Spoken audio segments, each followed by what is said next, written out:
gnarly. Yeah, not like anything happened in the last week or anything, right? Nothing crazy happens.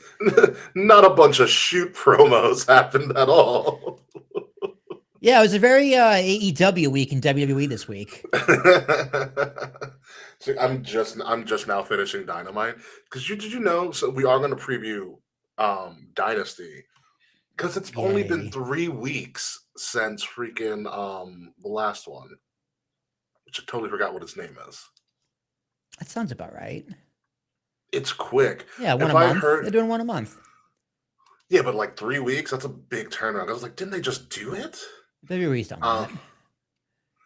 Although, if I heard correctly during one of the dynamites I've been watching back and everything, um, I think they're calling this time from like March to like March to I guess like September their pay-per-view season. Oh, weird. Well, because they don't have any in like the fall and winter Yeah. time. If you really think about it, they do all those ridiculous dynamite specials. Yeah, the TV specials. Yeah, winter is coming, spring break Yeah, in, the like uh, all the the ECW straight to VOD. shit like that. But I mean, if that's the model that they're gonna go with, I mean, that's cool and everything. By the way, we thanks to all of our now 320 subscribers on YouTube. Yay, Up we made front. it. We Hey made Frets. it. What's up, Frets? Live it in my pocket. Oh, dude, Fred's got Subscriber like number 6, Mr. Frets. Fred's got his dad hat in. His dad hat. I'm gonna need more Well, context behind that. the Fretzelmania dad hat from our store. Oh, the one he ordered. Okay, yeah. Yes, the Okay, one yeah. he ordered. Yeah, Yeah, yeah, yeah. sorry. Okay, that makes more sense. It looks really good. So Is that what we what call them? Like my hat, the Willie T hat's a dad hat? I guess it's a dad hat. I don't know what I named it. I have to double check the site. I like dad hat. I can Um, rock with dad hat. it's pretty much a dad hat. I'm not a dad hat person, but still rocking my flat brims. Dude, they're using I saw the memes going on today. The Dodgers were using brimless hats. What? Yeah, like Edward Diaz was wearing a Dodgers hat, but it had no brim. It was just like a beanie, but it was a hat. It's like a cap. It's a cap. It's Yeah, and it looks like a terrible. cap. It Yeah. looks terrible. Is that allowed in MLB? No, I mean it wasn't in a game. It was just like in the dugout. Oh, Yeah, that's- pregame. Yeah, it was, he's it was wearing just, like it was a just head him. cap. Then. Yeah, it was like him doing like a workout or whatever, and he was just wearing like a brimless cap. So it's not like what NFL players wear under their helmets. Like, No, it was like an actual hat, just without the brim. Like Really? this hat without the brim. That's stupid. Yeah, it looks terrible. It looks really. I'll see if I can find it. Please send it because that sounds horrible. Like just get like a skull cap. I used to wear a skull cap under my helmet. Like, what? Like, what's the use? Yeah, the brimless hat. Let's see. Is Bleach Report going to have the actual photo in this article? It'd be really stupid if they didn't. There it is. Did you put it in Discord? Yeah, here I'll put. Oh, Let me let me see. host chat. Can't be as bad as the Oh, sorry, pirate bug that's the hats. wrong one. I don't know why I didn't copy the right one. That's a link. You That's a put it LinkedIn somewhere. profile. There it is. There it is. What? Hey, doesn't this look completely? It looks photoshopped. Yeah, But no, it that's doesn't that's look real. that's a real photo. It's a brimless hat. It's a cap. It's literally just Yeah. a skull cap. That's Yeah. what it is. Yeah, so he rolled out to stretch say in a brimless hat, just regular Dodgers cap with the bill sliced off. He said Tanner Scott started the trend, so Tanner Scott should be hung. It's just a skull cap. That's what it is. Yeah, but it's It's like literally all it is. yeah, but it's like the regular material of a regular baseball hat. That's dumb. Yeah, it looks terrible. It's fucking cheesing in it too. Like, no, don't smile at that. Smile at that at all. That's gross. That's It took me forever to get used to the chin guards on the helmets. Now I got to get used to brimless caps. What do you mean chin guards? Like a chin strap almost? Yeah, Giancarlo and Giancarlo broke his jaw. They put that the strap to the Oh, helmet. wait. The Oh, protector so for it the protects his jaw. Yeah, it protects his jaw. It took me a while to get Yeah. used to that because it used to be the helmets didn't even have ears. It was just a helmet. Yeah. But then they put ears on the side where you're facing the pitcher. Yeah, and the jaw strap. Yeah. Yeah. See Giancarlo steal a base the other night? Yeah, it was great. I don't know, man. The Yankees are a mixed bag. There's a lot to be excited about and a lot to be like, ooh, I'm very concerned. The bullpen is a concern. Um, It's and also still April. I I don't care know. yet. 629 is also a concern. Um, McMahon's a concern. Caballero is a concern. Will be fine. He's just lazy. He needs to stop playing lazy baseball.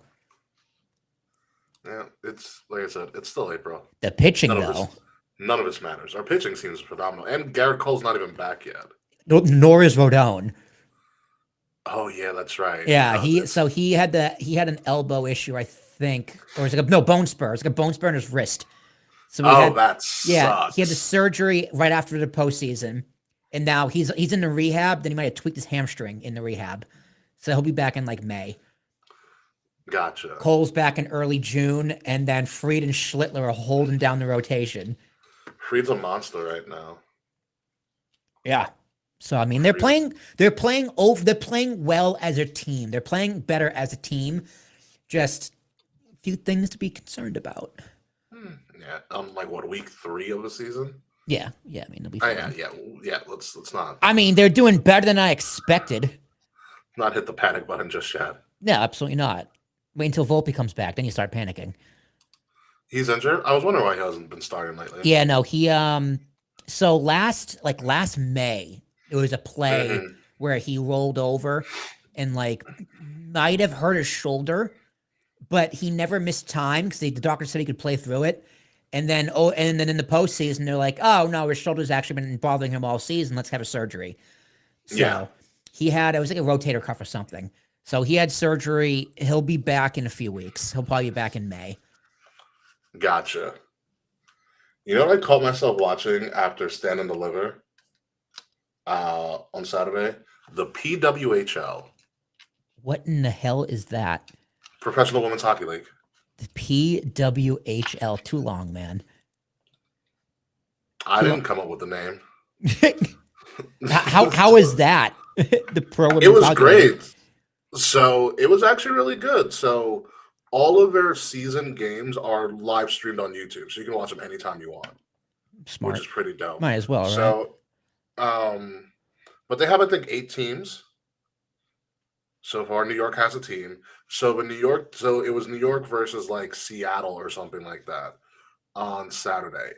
And apparently it was the largest crowd in U.S. history to watch a women's hockey game. They pretty much sold out the Garden. Damn. 18,000 people. Damn, good for them. Women's like, hockey, who'd have thought? I was like, crap. And that was when a Yankee game was playing on Saturday night, too. Like, think about that. Yeah. I mean, New York's a big city. Yeah. There's a lot of people who don't give a fuck about baseball. But yeah, I talked to kids like, hey, I think we need to go to a women's hockey game. This looks like so much fun. I mean, hockey games in general are fun. Yeah, hockey games are great. It's you know what it is? Like it's hard to watch on TV, but it is a little bit difficult because the camera really can't catch up to the puck. Yeah. I mean, it is a little challenging to watch on TV, but when you're there live and in person, it's incredible. Yeah. Like I would be like, you want to go to a hockey game? Who's playing? I don't care. Let's go. Yeah. I don't know anything about hockey. You've been to UBS, but you haven't been to UBS for a hockey game. UBS for a hockey game is so much fun. I've been to the Garden and the Garden's fine. Yeah, the Rangers and then the Coliseum, Nassau Coliseum twice. For the Islanders. Yeah, for the Islanders. Yeah, that Coliseum was legendary. Oh, and then the Garden in Boston, Bruins. The Boston Garden, yeah. Yeah, Boston Garden, TD Garden. Yeah. But yeah, no, well, fucking, I went to a Ranger game at MSG once, and I hated it. You know what it was? And one, because I don't like the Rangers, but two, because their like goal celebration chant is the weakest thing ever. Yeah, you need a good one. Yeah, the Islanders have a great one. Is it the Blackhawks? It's the It might be the Blackhawks. Yeah, that's a good one. Boston's is what's the Islanders? The Islanders, so it's a good one. Like, yeah, so it's they used to have Ric Flair's Woo. They do it 3 times. So it's I know the Islanders probably fired Patrick Waugh. I always see it as Roy, but I know it's Wad because he's like French or whatever. So the Islanders is if an organ plays, it goes dun, dun, dun, dun, dun, and then they do yes, yes, yes. They do the yes chant. That's right. Yeah. Hockey fans are crazy. They're fun. They're very dedicated. So I give them the respect. They are. They're also sometimes they're maniacal. I'm just like, guys, it's hockey. But hockey's fun. Like, listen, hockey's great to watch. It's also probably one of the hardest jerseys to wear out of context. Yeah, because they're thick. Yeah, they're heavy and they're thick, heavy. And you're like, wow, you look like you need pads because they're designed for pads. Like you see, like every now and then they go to like a sports bar or whatever. You see someone wearing a football jersey, fine. You know, baseball T-shirt, baseball jersey, okay. You see someone wearing a hockey jersey, you're like, what are you doing? You're wearing a poncho? I have like 3 hockey jerseys. Yeah, yeah. You only really see hockey jerseys really prevalent in the wintertime. Yeah, great material. You know. They both have gold songs. Yeah, no, we got to UBS. Well, you're a little bit more south now, but yeah, UBS, I'm farther away. Yeah, UBS for a hockey game is fucking great. I would probably, if it was a weekend, I'd probably do it because I just drive out there. I'd drive through Staten Island and go up and around. Yeah, because you're not really by any. You couldn't really take the train. No, I could actually. No, I definitely could. The train is a 5-minute walk from my house, and it goes right in the Penn. Oh, so yeah, you're set. Yeah, or it goes into Hoboken, and then I can get from there. Okay, yeah, then just take Long Island Railroad to UPS. Yeah, I would go to Penn. Yeah, it's actually I'm on one of the better lines in New Jersey, so I definitely got lucky there. There you go. But it's a bitch. We were in the city last night. Jazz had some event, so we went, and it took forever to get home. Getting there wasn't the issue. Getting home took a while. Probably, yeah. Yeah. Yeah, that's a shame. Speaking of taking a while, you'll be happy to hear this, and I think everything's coming to plan. Guess who has finally relinquished all of their belts? Oh, Mercedes? The Ultimo Monet run is over. Oh, man. Rest in peace. A ridiculous run that we probably won't appreciate until years later to see like the impact of what she did. Yeah, it depends. It depends how long AEW is in business, honestly. But also all the other promotions that she was holding titles for. Yeah. You know, I have an interesting feeling. So in AEW, this has no bearing on what we're going to talk about with Dynasty or anything at all. So in AEW, right after the last pay-per-view, which I'm totally... Oh, it's after Revolution. So post-Revolution, someone took out Toni Storm. And Toni Storm is now out indefinitely. Yeah, she has a real injury, right? It's either some people expect she was pregnant or it's like a real injury. Or whatever. I mean, she is married to Juice Robinson, and you know you got to be called Juice Robinson for a reason, right? He's got the juice. He's got the juice. So my headcanon is that Mercedes took out Tony. Yeah, that'd be cool. Because who's the last person who started really that downward spiral? She lost. It was Tony. In All In, yeah. Yeah, and then down she goes. That'd be cool. Yeah. That'd be a good. That'd be a good storytelling. Triple H a few years ago would have done that. A couple of years ago, it's a new era. Instead, they're letting TKO book storylines. Apparently, allegedly, maybe. Who knows? No one really knows. Yeah, I mean, if you saw, which we'll talk about, if you saw the video, I posted the video in our Discord. The reveal on ESPN of the card. I did not look. I wanted to save my raw reaction for the show. Okay, that's fine. All right, so it's fine. So we're going to talk about the card and the reveal. Yeah, I have the graphics. But it's not Mike Tirico. The host of Get Up, the white guy who's the host of Get Up, who's a diehard Jets fan. He makes it known all the time. That's unfortunate. Like, is it Gary V? No, it's not Gary. It's not Gary. But he was like, he literally mentioned, because I've been seeing all this stuff about TKO, about them meddling and interfering with all these celebrities, blah, blah, blah. So like, it makes me believe that this is a kayfabe thing, but he's like, hey, I'm just talking about what I'm seeing. I'm just being a journalist. Exactly. Yeah.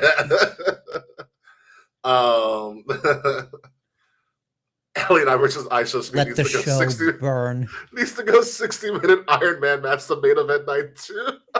Yeah, I mean, I know we're going to talk about all the celebrities, but I'm a little split. Rick, I'm actually very interested to see your take on it because of your historical view on WrestleMania as a whole. Yeah.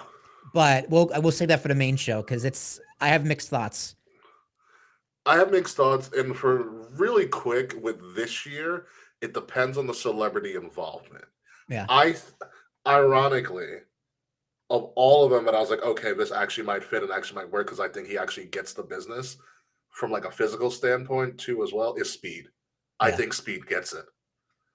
Like he is Logan Paul's sacrificial black friend. And did you see him jump over LA Knight? Yeah, he gets it. He jumped over LA Knight on the ramp. That was fucking crazy. He also he had a special where he had a series on his YouTube channel where he's like, I'm gonna try all these different professions to see if I can actually do it. So he did like, I'm gonna try professional wrestling, and Randy and Miles Bourne like kind of took him through a session and trained him. And then he did like a quick match on like a LFG show that WWE was doing. And he honestly, he didn't look half bad. Yeah, he's just small. That's his problem. He's just too small. He's got a great frame though. Yeah, like he's a very athletic. Oh yeah, no, definitely. He's like jumping over cars. The guy's crazy. Yeah, he's crazy athletic. Yeah, everybody else is like, oh, you know. But it's just for this thing. But yeah, we'll talk about historically about the celebrity influence because you don't have WWE. I'll save it. I'll save it for a whole split. But yeah, it's a funky week. My only gripe is that they did cut Oba and Brock's fight last night. Sure. Yeah, they did. They didn't need that last commercial break. Cage just messaged saying it's so cold and we're in extra addicts. Oh yeah, it's April baseball, and they're up top. They're up top too. They're in the. Are they high up? Yeah, the free tickets because McLeod. It's funny when Kay messaged us in the group. McLeod literally texted us 5 minutes before free tickets, but it's all the way up in the nosebleed. It's all the way up top. It's chilly up there. Yeah. It's really, cold. Really chilly. It's cold. It's my dad sent us a picture this afternoon. It's snowing up in Braintree, up in Massachusetts. Kay said we moved to the standing room seats. just so you can get some circulation. Yeah, no kidding. Do you see their photo? There's no one there. Number one. It's in the Discord. Oh wow. Yeah, it's barren. Well, it's a cold April. Yeah, and it's Tuesday. But it's also a Tuesday afternoon. It's also spring break for a lot of the schools. Yeah, but you know what? You know what it was? These games were originally at 7:00, so they moved up. So people probably had tickets for 7:00, and they couldn't go probably because of work or whatever. Mm-hmm. They moved it up because of the temperature, which is weird. Well, valid because it's going to be colder at night. I know, but it's like, oh yeah, you guys aren't used to playing baseball in October. I forgot. Oh man, but yeah, we've got a fun stuff to talk about. We have the AEW Dynasty card as we know it right now, which means there's only like 8 matches we're going through. Yay! I feel like I got hosed on NXT last weekend. We will go through those results too. I did okay, but I know I got. Did you watch the show? No, but I saw the results. I was like, oh, I got a few of these wrong. Yeah, no, the show was good. I think when I was watching it live on YouTube, they were in the 6 figures in viewership live. Oh, because it was on YouTube. That's good. Yeah. That's good. Let's go to WEC. What their total count is. Because live viewership, they were almost at 200,000, almost. I don't know what they're at now. Yeah, it's hard to know. NXT stand deliver. No, I got it. Yeah, April 4th. So it's hard because it doesn't always do like a live. Yeah, 747,000 views. Okay, in the span of what? 4 days from? 2 days. Well, 3 days. No, yeah, 3 days. Yeah, stand and deliver April 4th. I mean, I wonder because So- like it's always weird. Like, does it how it counts like actual live viewers and then after the fact, like who watched it after the stream ended? Because I think it's technically two different postings on YouTube sometimes. No, it would just continue. So if you view it, you view it. So it probably is. I don't think they don't have room to like delineate like live. Is it 747? Yeah, it's not bad. It's probably a little more than what they were doing on TV, like for ratings wise. Yeah, for Peacock, and like this is free, and people have to pay for Peacock. So Yeah. Wasn't there TV? No, there wasn't there TV on, like, not the CW. CW. It wasn't a It was CW. Okay. CW, but the PLEs That's like a are on SmackDown's on Peacock. USA. Right. So I'm saying Yeah. that 747 is probably what they were doing on CW. It may be a little more. Mm-hmm. From that aspect, this will probably be a win if their PLEs are just going to be on YouTube. Yeah. It should theoretically hit more people. Should. It just depends how they do, how YouTube does the payouts. Yeah. And whatnot. All right. Ready to get the show on the road? Yes. All right. It's literally a WWE and AEW weekend. Well, more so an AEW weekend. And then WrestleMania next weekend, which means we got to get Mance on as well.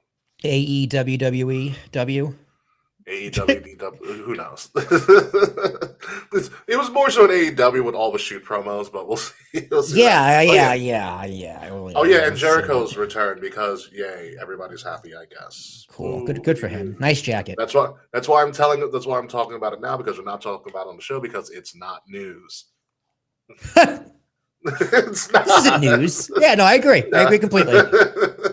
Break the walls down, Ricky. Come on now. Yeah, we will break the walls down. He looks thinner. He looked like he actually got back into shape. Yeah, he does look good. So He does. like I was like, wow, good for you. He probably looked at himself like, damn, I'm fat. He still has his Let me hair. go away. What's up? Oh my god, the WEA. I forgot about the WEA. Yes, the WEA. The wrestling, the World Elite Alliance or something. The The Wrestling, Wrestling Elite Alliance. Alliance. Yeah, the Wrestling Elite God, Alliance. frets. What a throwback. I can always count And we on called you. it WEA. WEA. WEA. It's a WEA weekend, guys. Yeah. Something like that. All right, we'll be back in 3 minutes. We're going to get the show on the road. Kay's at a Mets game freezing their tail off. So hope we're having fun. We're going to talk about wrestling and shoot promos and The Rock's movie career. Rest in peace. We'll be back.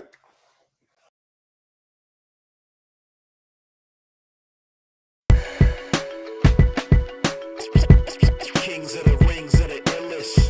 Kings of the rings of the illest.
Wrestle Addict Radio HQ, representing kings of the rings to the fullest.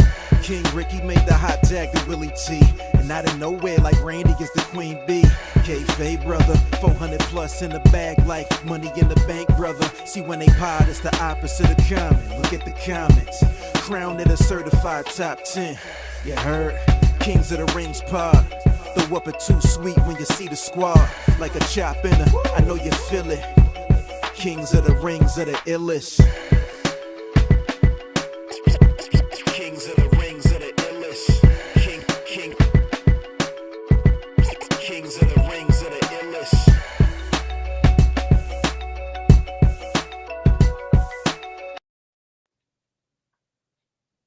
I'm the illest. Just so we're clarifying. Maybe for this weekend you'll be the illest, but that's where it stops, really. By the way, it's going to be like 70 degrees on Friday, so you're in luck. Excellent. Yeah, no, we're driving up Friday afternoon, so I'm very excited. So am I. I'm driving up early. We'll probably get there around the same time. Who the hell knows? Ladies and gentlemen, welcome the Kings of the Rings podcast, episode number 439. I'm your host, King Ricky Rose, along with the Mayo mate of all Mayo mates, the Bachelor this weekend, Willie T. No kayfabe. K is freezing their tail off at a Mets game that no one decided to attend on a Tuesday afternoon. Go figure. Let's see if they won. I bet they didn't. Let's see if they. No, they're in the bottom of the 10th, so maybe it's still 3-3. Still in extras. Yeah, still in extras. Bottom 10. No, the bottom 10th has started. Oh, well, too bad for them. We've got a lot to talk about this week. The WrestleMania card is solidified, so we think. AEW is putting up their second pay-per-view of, I guess, their pay-per-view season with AEW Dynasty coming up this weekend. And we have pretty much a big couple of weeks in wrestling. We have Dynasty this week. We have WrestleMania the following week. So we're in the heat of a heavy WrestleMania season, for better or for worse. And we're going to talk about all of that very, very soon. But first, we have to go back and take a look at this past week's NXT Stand and Deliver, which happened on YouTube for the first time ever. We just checked the numbers. Like I said, live, it was almost close to 200,000. We are now at around 750,000 views on YouTube as the time of this recording, which, by the way, we are live right now on Twitch, YouTube, and Facebook at Wrestle Radio and Kings of the Rings podcast. So we had some big wins. I'm going to put the results up on the screen going right now. Well, did you watch Stand and Deliver? No, but I did see Tony D hold that belt up, and I was like, damn, I'm proud to be Italian.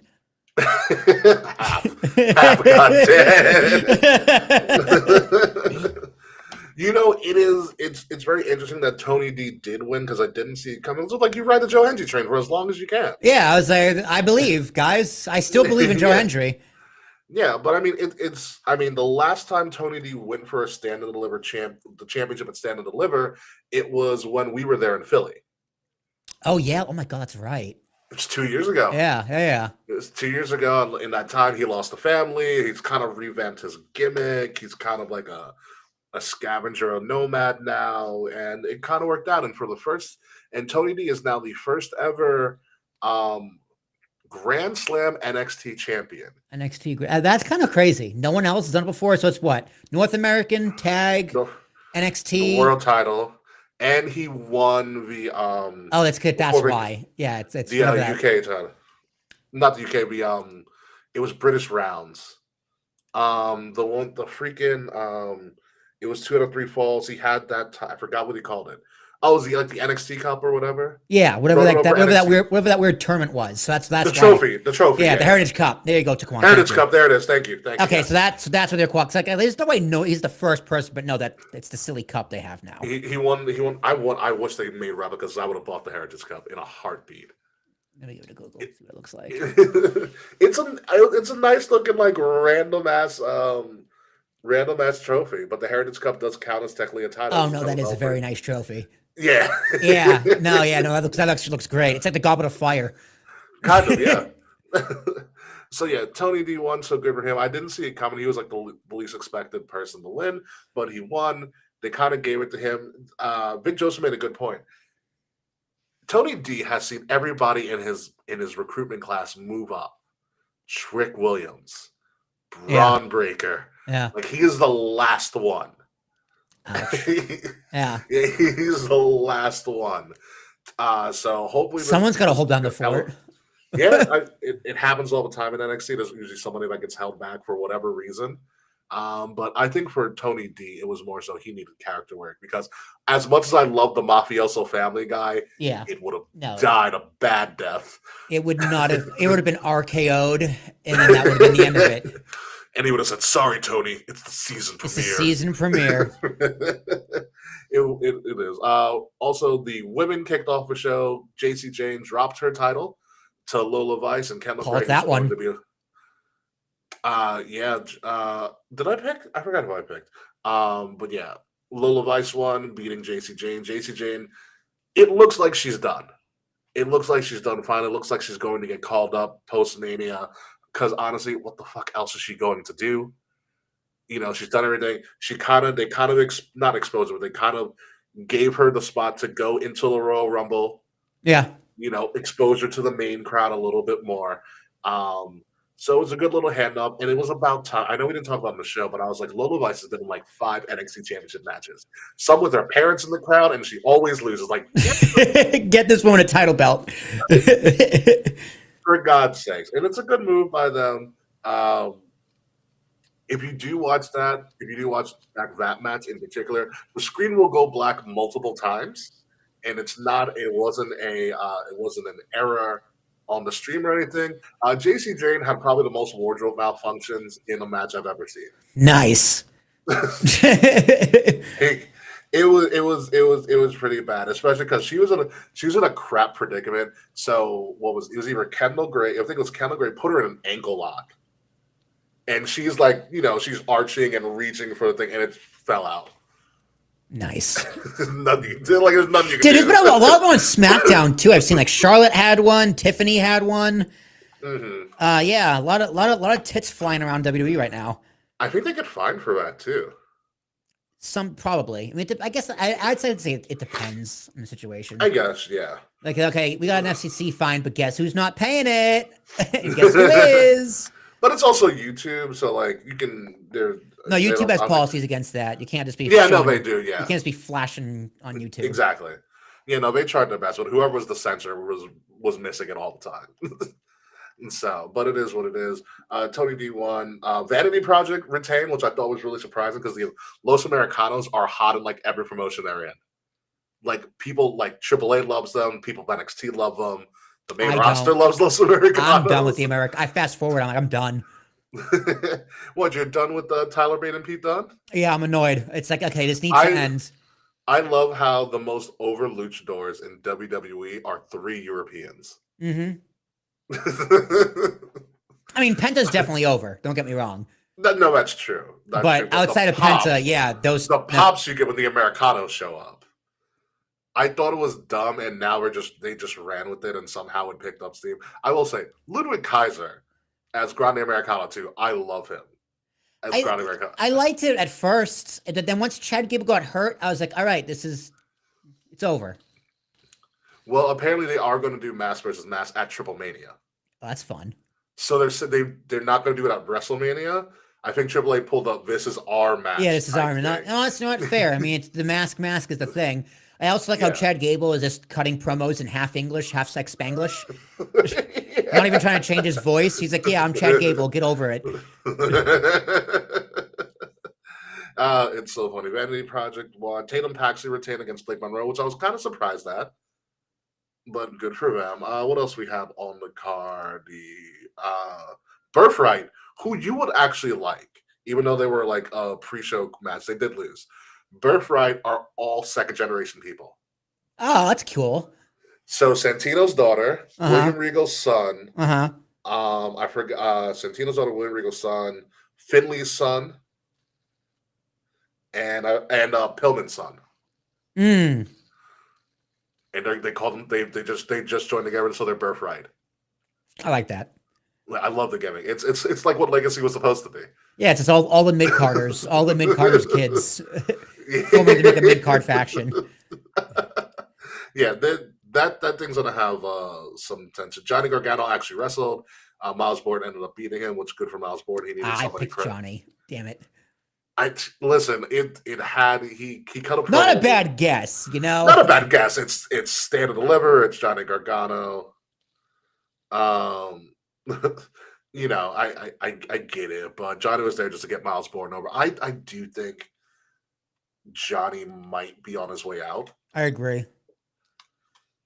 It's not the same with him and Ciampa. He's never really gotten a shot. Although I really would have loved to see him in the U.S. title scene. Carmelo would have had great matches.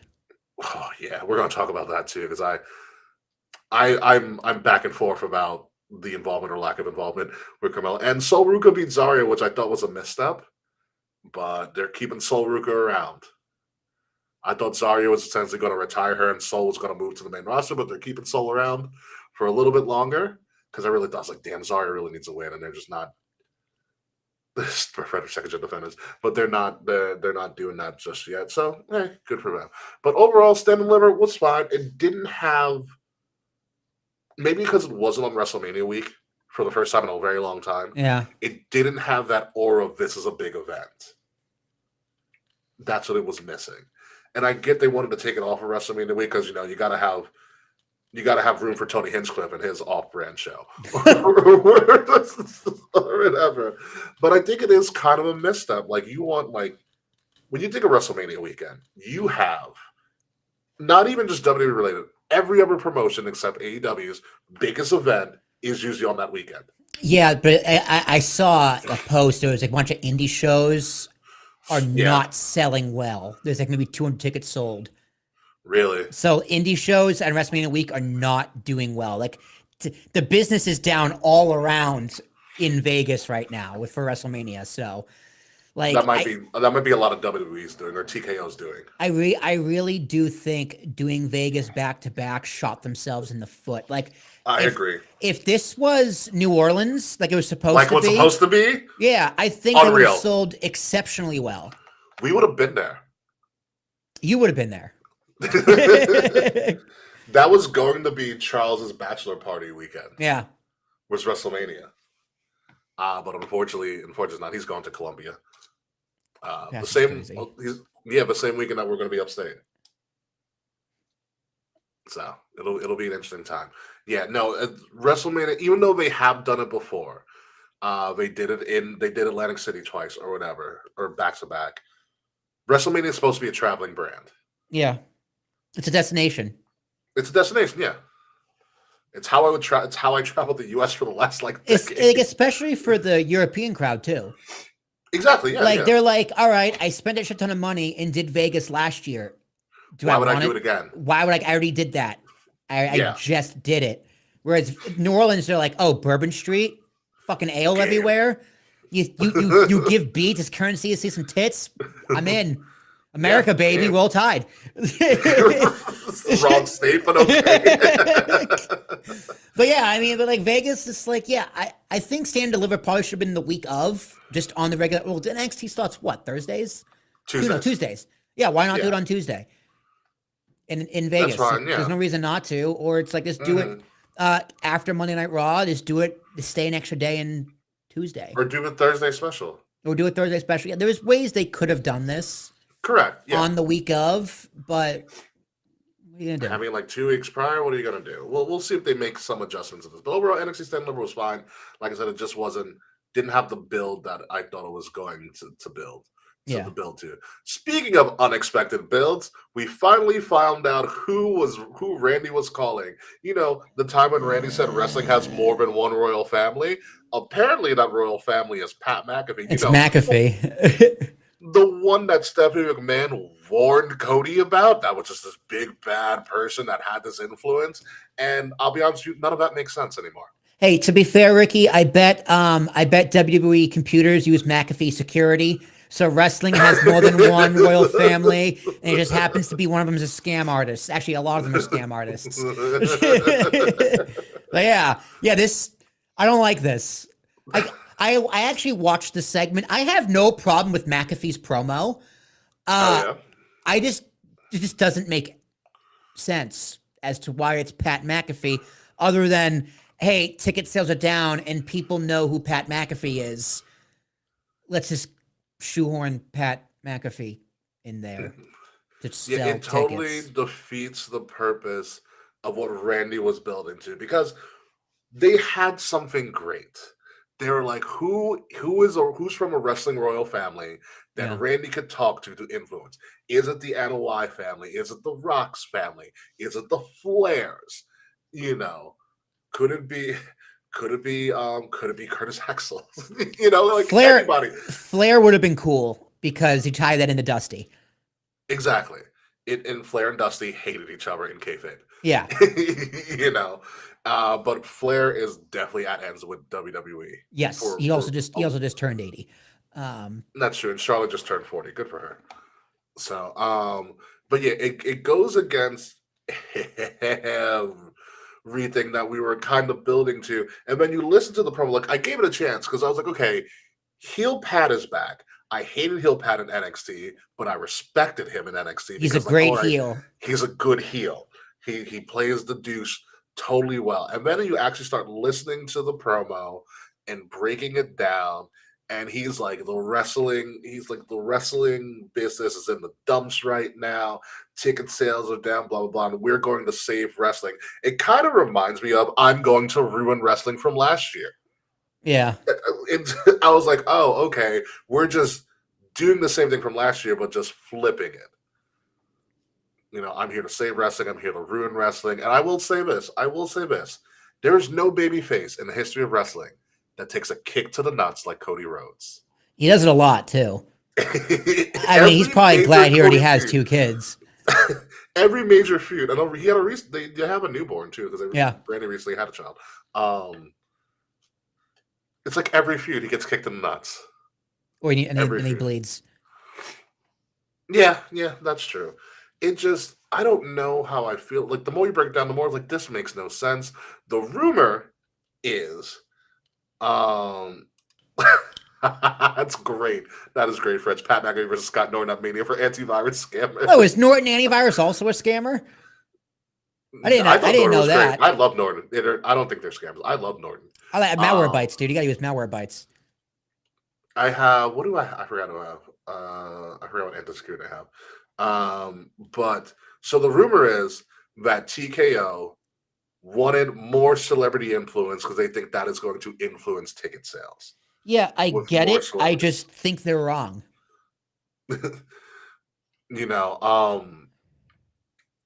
And so we add Pat McAfee. You also add the fact that Jelly Roll is technically a part of a storyline as well.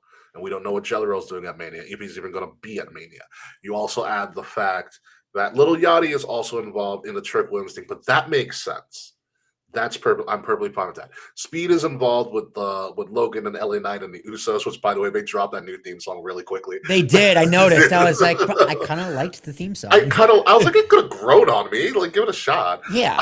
Give Divas a chance, Ricky.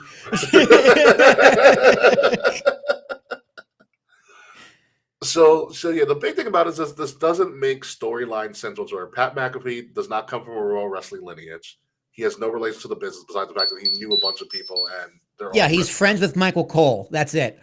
Yeah. And Adam Cole, Bebe. Bebe, yeah. But yeah, I like Pat. I like him as a heel. I didn't have an issue with the promo per se. It's just mixed in with everything else. Like, if this was done a few months ago, maybe. It's just weird seeing Pat McAfee on the branding, the graphic for this match. It just, he looks out of place. And I have no doubts in his ability to do this character and do the job, but it's telling that TKO, WWE, whoever you want to blame for this, doesn't have faith in their top stars to move tickets. Which is very crazy because Cody and Randy is a story that just sell itself without McAfee, without Jelly Roll. There is so much there between them. Yeah. That they should be able to this did not need put up a story. Yeah, it didn't. At all. Like, it really didn't at all. There is plenty there. There's a lot of there. Yeah, and I think it was a little bit more of an influence, too much of an influence from powers that be that don't know wrestling, but essentially control wrestling. And we're talking about TKO, and all we're looking at is dollar signs, and there's something wrong, and we need to do better because we're not breaking records like we did last year. Yeah, because you don't break records all the freaking time. That's not how that works. Yeah, they're Like, yeah, that's well, it's that time of week, Ricky. Let's look at their stock price. It it's is probably at high. 192.96. It's down 6.76% on the year.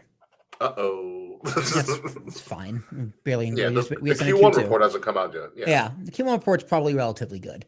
Yeah. Because it includes everything else. Like UFC's doing very, very well. But yeah, that's kind of my problem, and I don't like it when you're using like your corporate overlords. It's like it's. It's just reeked of AEW, CM Punk behind the scenes, like Tony Khan's the problem. It's like, oh, the story's actually the story not on screen. Like you want your story to stay on screen. And it's like you're Yeah. trying to take people and tell it off screen. Like I have no problem with CM Punk going off script on Monday. We're gonna talk about that. I have a segment dedicated to that. Because like he did make a point, lower ticket price, but Pat McAfee's response was pretty much just like, yeah, you just admitted you're not a draw. I'm like, ooh, pretty good. It's pretty good. No, he's a draw, but they're trying to draw people. So with the ticket price thing, which talk about, but like people forget WrestleMania is the poor man's Super Bowl. It's the poor man's Super Bowl for a reason. Yeah, it's supposed to. Yeah, like they're like, this happens all the time because TKO did it with UFC, and we're trying to do it with WWE. We're trying to pull in these big spenders. They're trying to make WWE this high class, premium, essentially premium product, which number one, it already is, but people who they want there are never going to show up. Yeah. Like wrestling is not for them. Like you're not going to see like media socialites as well. I want to go to WWE. Like it's never going to happen. Like it's so you're outpricing your diehards who are going to go regardless. And now we're just like, well, now I've got to make life decisions.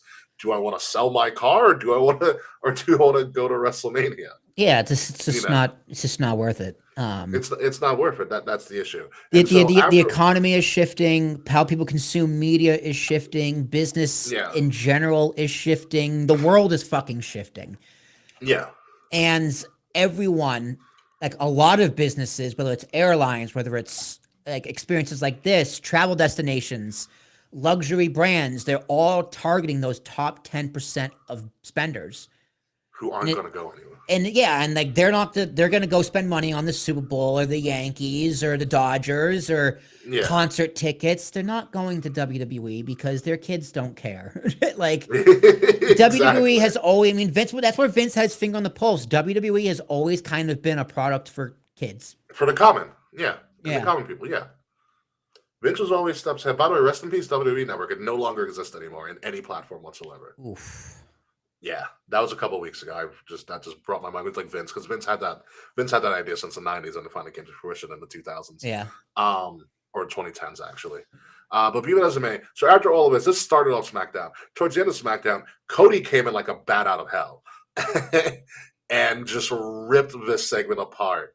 He was like, "Oh, Pat McAfee, what a great idea." He goes, "It's like Hogan. It was like." If Nash and Scott Nash and Scott Hall and Kevin Nash, Scott Hall and Kevin Nash, and the third man was a Disco Inferno, which ironically that happened in WCW. Yeah. Disco Inferno was part of NWO Wolfpack. Yeah, he was. Yeah, he was. Someone pulled out the video of them doing an entrance together.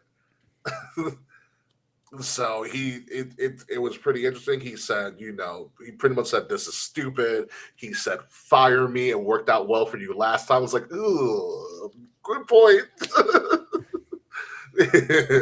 Very, very good point. It seems as if, again, this is your corporate overlords telling you what they think is best for business. Tell me when you've heard that before. Well, yeah, it's also, but it's like, okay, we know you're mad at you, but instead of lowering ticket prices, we're just going to weave it into a storyline so we can say your heroes are also mad at us when we know, we know it's like a work shoot. Like, I get it. Yeah. But it's guys, just tell your story on screen about wrestling. Yeah. Like I don't need to know that, Jungle Boy is mad at CM Punk behind the scenes. I don't need that footage. And that Tony Khan is scared for his life. That was one of the greatest press Oh my releases God. ever. Yeah, right. So good. So that happened on Friday, much to the chagrin of a bunch of people. It got a lot of negative dislikes on YouTube. Like I think within the first day, it got 59,000 dislikes. Good Lord. yeah.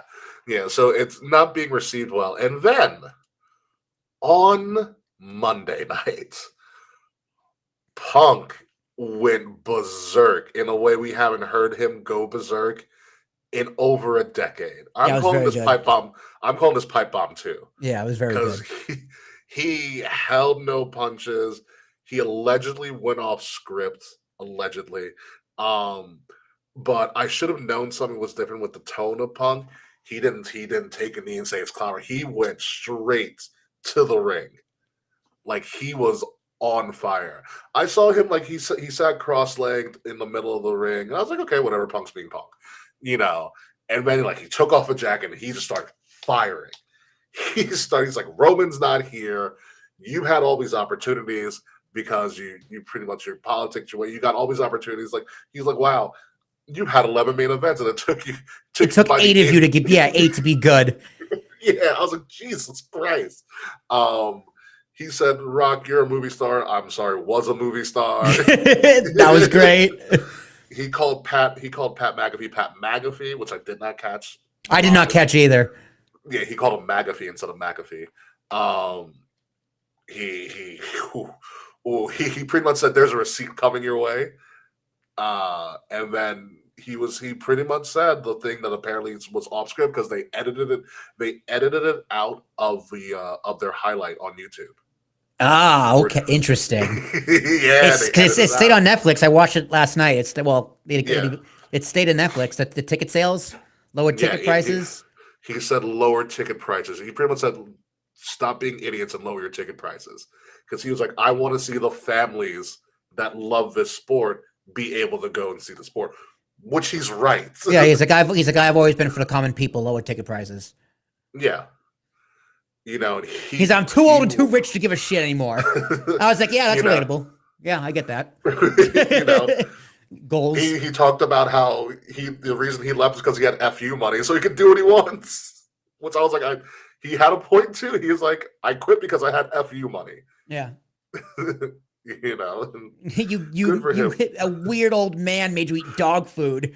That was good too. Yes. The two jabs at Vince were clean hits.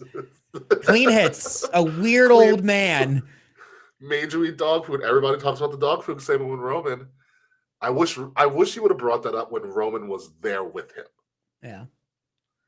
But I'm glad the dog food moment came up because, it is kind of funny. He did kind of eat dog food and then was called the big dog. Yeah. That's why I ate the dog food, too. That's why I did. Yeah. That's why I did the segment. You had a big dog. But yeah, no, the Punk pipe bomb, I was like, Jesus Christ. I was like, I am forever a Punk fan now. Like, that was brilliant. Yeah, it was pretty great. He said lowered ticket prices twice. Yeah. Yeah, he did not care whatsoever. So, is this a work shoot? Is this a shoot with Punk? Who knows? Yeah. I know I was texting Kay and Mans halfway through this promo. I go, this is a shoot. I was like, this is a shoot right now. I was like, I think Punk's just going. Because he left and then came back and talk about McAfee. You thought I was done? One more thing. Yeah. And you know what? That might be too, because, okay, if that did happen, say Punk went 90 seconds over, you got to take 90 seconds off some other segment. I see where you're going. Yeah, right? I see where you're going. I mean, I think you could cut a few other segments, but no, Brock Lesnar did get cut short. A moment for Brock. We'll talk about it a little bit more next week. But Brock wants this to work so much, he put himself through a table. It's great. Post Raw or post feed, Brock threw a steel steps into the ring full of people. Yeah, that was crazy. That was fucking crazy. I love how it's like, yeah, we're gonna do a contract signing. No, we're not. No, we're not. No, we're not. It's like, guys, Did where's you the see- microphone? Wait, it's like you're doing a contract signing without the contract. Where's the contract? Did you see Oba make fun of Brock's bounce? Yo, it was awesome. I loved it. I loved it so much. I was like, perfect. It's excellent. Because I do that. Yeah. I make fun of Brock's bounce. That's how I dry off. Get out of the shower. Just bounce it off. Put your hands in. Oh! A nice slip, like he did on the entrance ramp. Do the roll. Roll, And Paul Heyman's like, roll good backwards. save. Yeah, so there's something to be said about, you know, your two world champions doing a work shoot or whatever 2 days in a row on your two big brands. Yeah. You know, Very interesting. Yeah, very interesting. Maybe TKO listens, maybe ticket prices do get lower. You know, we had theorized for over a year now that TKO's in a crap ton of debt. That's why we're high. You know, when you're selling $10,000 experiences to look at Cody Rhodes' tour bus. Yeah, I mean, saying this something. like if this whole thing, the McAfee thing, this thing, the I Show Speed thing, the Jelly Roll thing, like the Little Yachty, it reeks of we're desperate. And we don't trust our talent. We need help. We need help from other stars to help push this thing, which is a shame because they have the talent. Yeah, I think They don't have the writing. Yeah, I've seen that in writer's room. They don't have the writing at all. What I think the issue is more so is that, again, TKO is trying to UFC WWE, and they totally misstepped that. They thought we thought if we just raise the prices, we'll make more money. Because I think Mark Shapiro said it. He goes, Vince McMahon was pregnant for families. Yeah, no shit. That was his market. Yeah, Because that was the market. Families also spend money on merch. Yeah, like that was the market. And then they tried to change the market, and now we're getting backlash for it. And it's also helping their competition prosper as well. Yeah, it's giving them a AEW lane. Yeah, it's giving them a lane to prosper. And they're going to lose. They're losing some of their market share. Even though AEW has a lane and they're getting a really good consistent lane now, but it does help out your competition when you're pricing out your core people. Yeah, like they misstepped the idea that our core people are going to be there no matter what, no matter if we raise the price or not. No, there's a limit. I mean, they'll watch. They'll watch. Yeah, we'll watch, but will we go? No.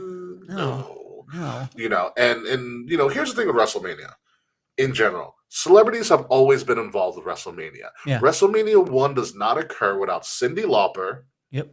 and the Rock and Roll connection with MTV. That's facts. It's period. WrestleMania doesn't work. WWE doesn't exist if WrestleMania is a bomb. If WrestleMania 1 bombs. Yeah, Mr. T. Because yeah. And Mr. T. Without Mr. T, without Cyndi Lauper, the Rock and Wrestling connection with MTV, if none of that works, WWE doesn't exist at all. Vince McMahon put all his money on that show. Yeah. If it fails, wrestling's over. We don't talk about wrestling. And like celebrities being involved in storylines and builds, Bad Bunny, even Snooki, Mickey Rourke, like all of these people, celebrities, Steve Amell, you know, Steve Amell, yeah.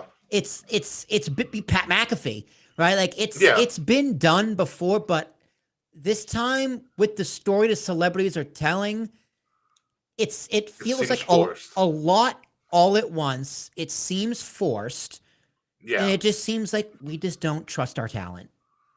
Yeah, it appears that so you have to use celebrities the correct way. And WWE historically, especially under Vince, have used celebrities has used them in whatever capacity they could. Snooki was good because Snooki was just hot at the time, and everybody don't see Snooki wrestle because Snooki was just a crazy bitch back then. You know, Bad Bunny worked because Bad Bunny is the biggest artist in the world. He loves the business, and when he showed up at WrestleMania for the first time, he was about to go on a world tour, so it was a win-win for everybody. Yeah. You know, Bad Bunny worked again because they did Puerto Rico. Duh, no brainer. You know, Logan Paul worked because he's an asshole, and everybody loves to hate him. You know, who else? Lawrence Taylor didn't really work out. Who was it? Lawrence Taylor did not work out. Lawrence Taylor did not work out. Who else was a good like celebrity influence Mickey Rourke. Mickey Rourke's a good one. Mickey Rourke didn't really cut promos or anything. Jericho kind of led him through that, baited him, blah blah blah. Yeah, it was. Then he had his little.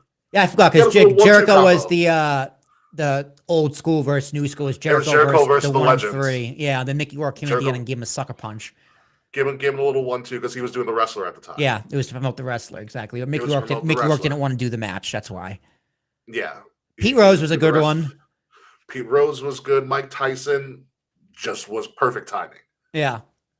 Fast count and all, but he was perfect timing. But a lot of those, like WrestleMania 14 with Tyson, it was just Tyson. Correct. Mickey Rourke, it was just Mickey Rourke. Snooki, it was just Snooki. Bad Bunny, it was just Bad Bunny. Jelly Roll is just Jelly Roll. This one show, we have multiple celebrities involved in matches or around matches. And you know what it is especially with Jelly Roll and with Pat McAfee, and even last year when they tried to incorporate Travis Scott, which I believe was also an Ari Emanuel call as well. So he's over 2. It's TKO. If this is a TKO call, which probably it is, they are trying to influence the main storylines that wrestlers should have a direct hand in. Yeah. When they're like Tyson was part of the main storyline, but Tyson didn't speak. Tyson was there to help get eyes on the main story, but also push the narrative. Like the most Tyson really spoke was the audio you couldn't hear before Tyson pushed Austin. Yeah. On that Raw. Yeah, and then he did a segment in the Royal Rumble from the crowd. And I love Stone Cold. Cold Stone. I love Cold Stone. So it's not the celebrities portion of it. It's celebrities influencing the storyline. Yes, I think that's a much better way to put it. It's not the fact that they're involved. It's like they are the story, which they shouldn't be. They should never be the story. It should be an additive to the story. Yeah, exactly. The only like for instance, Little Yachty is a perfect use of just adding to the story, but not the story. Mm-hmm. The only exception to this rule this year is I Show Speed. So Speed is pretty much the main story around this, although you also have Speed and the Danhausen curse, and that's kind of also working in his favor.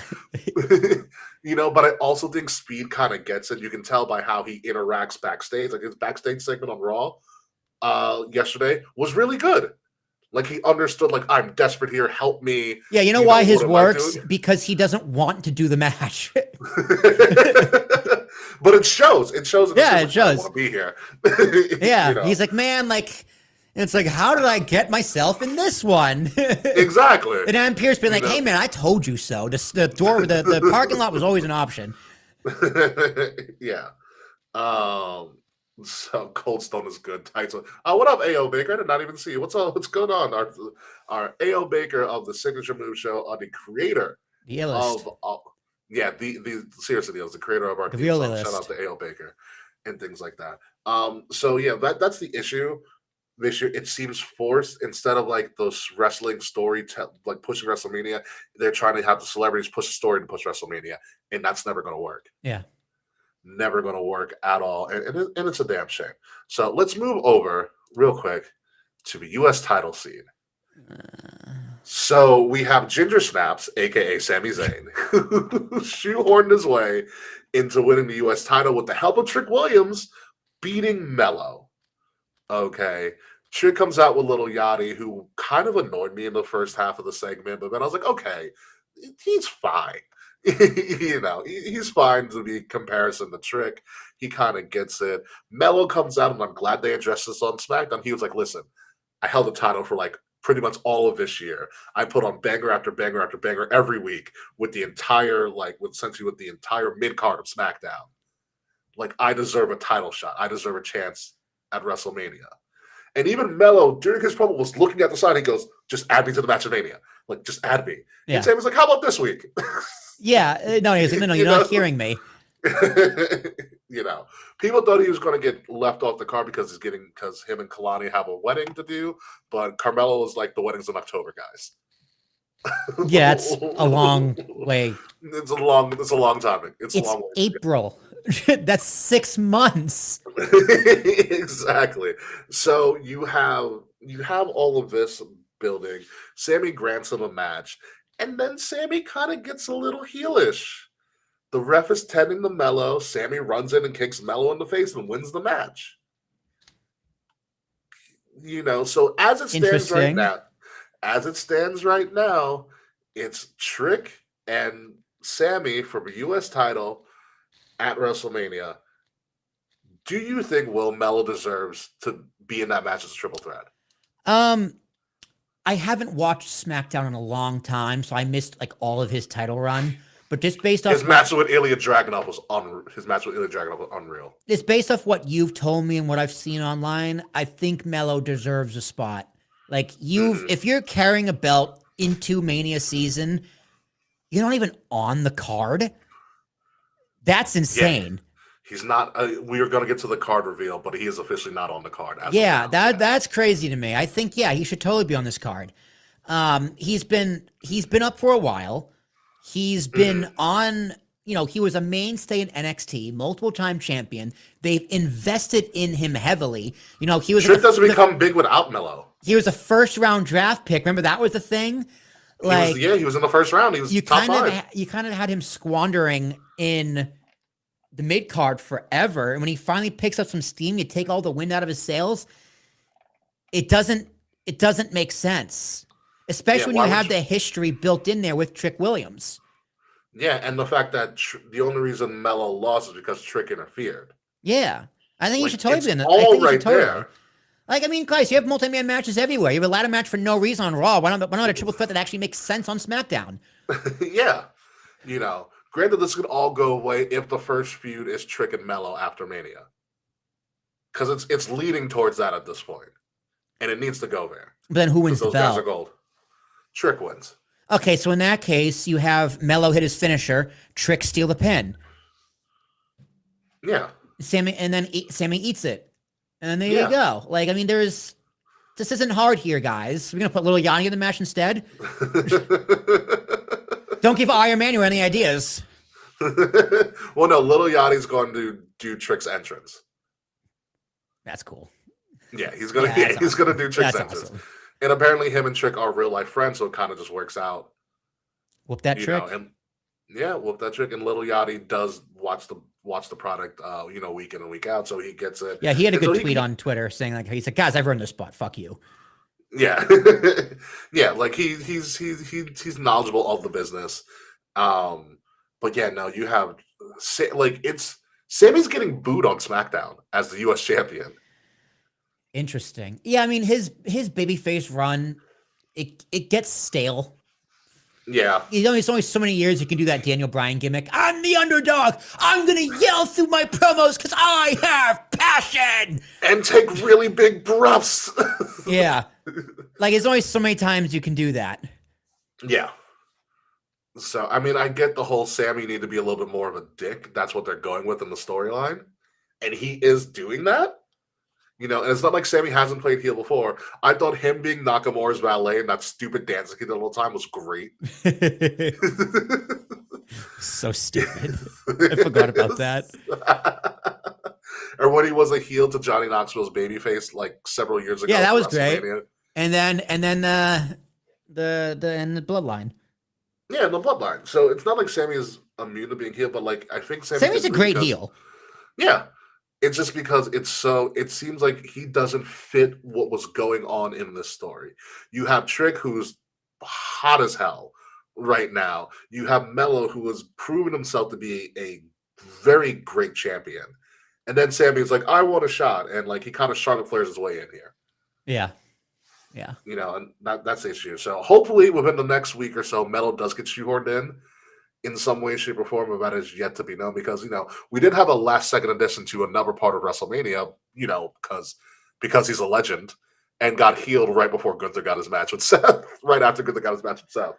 Yeah, I didn't like that. Oh, the Mets won. Good for the Mets.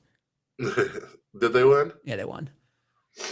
So speaking of WrestleMania,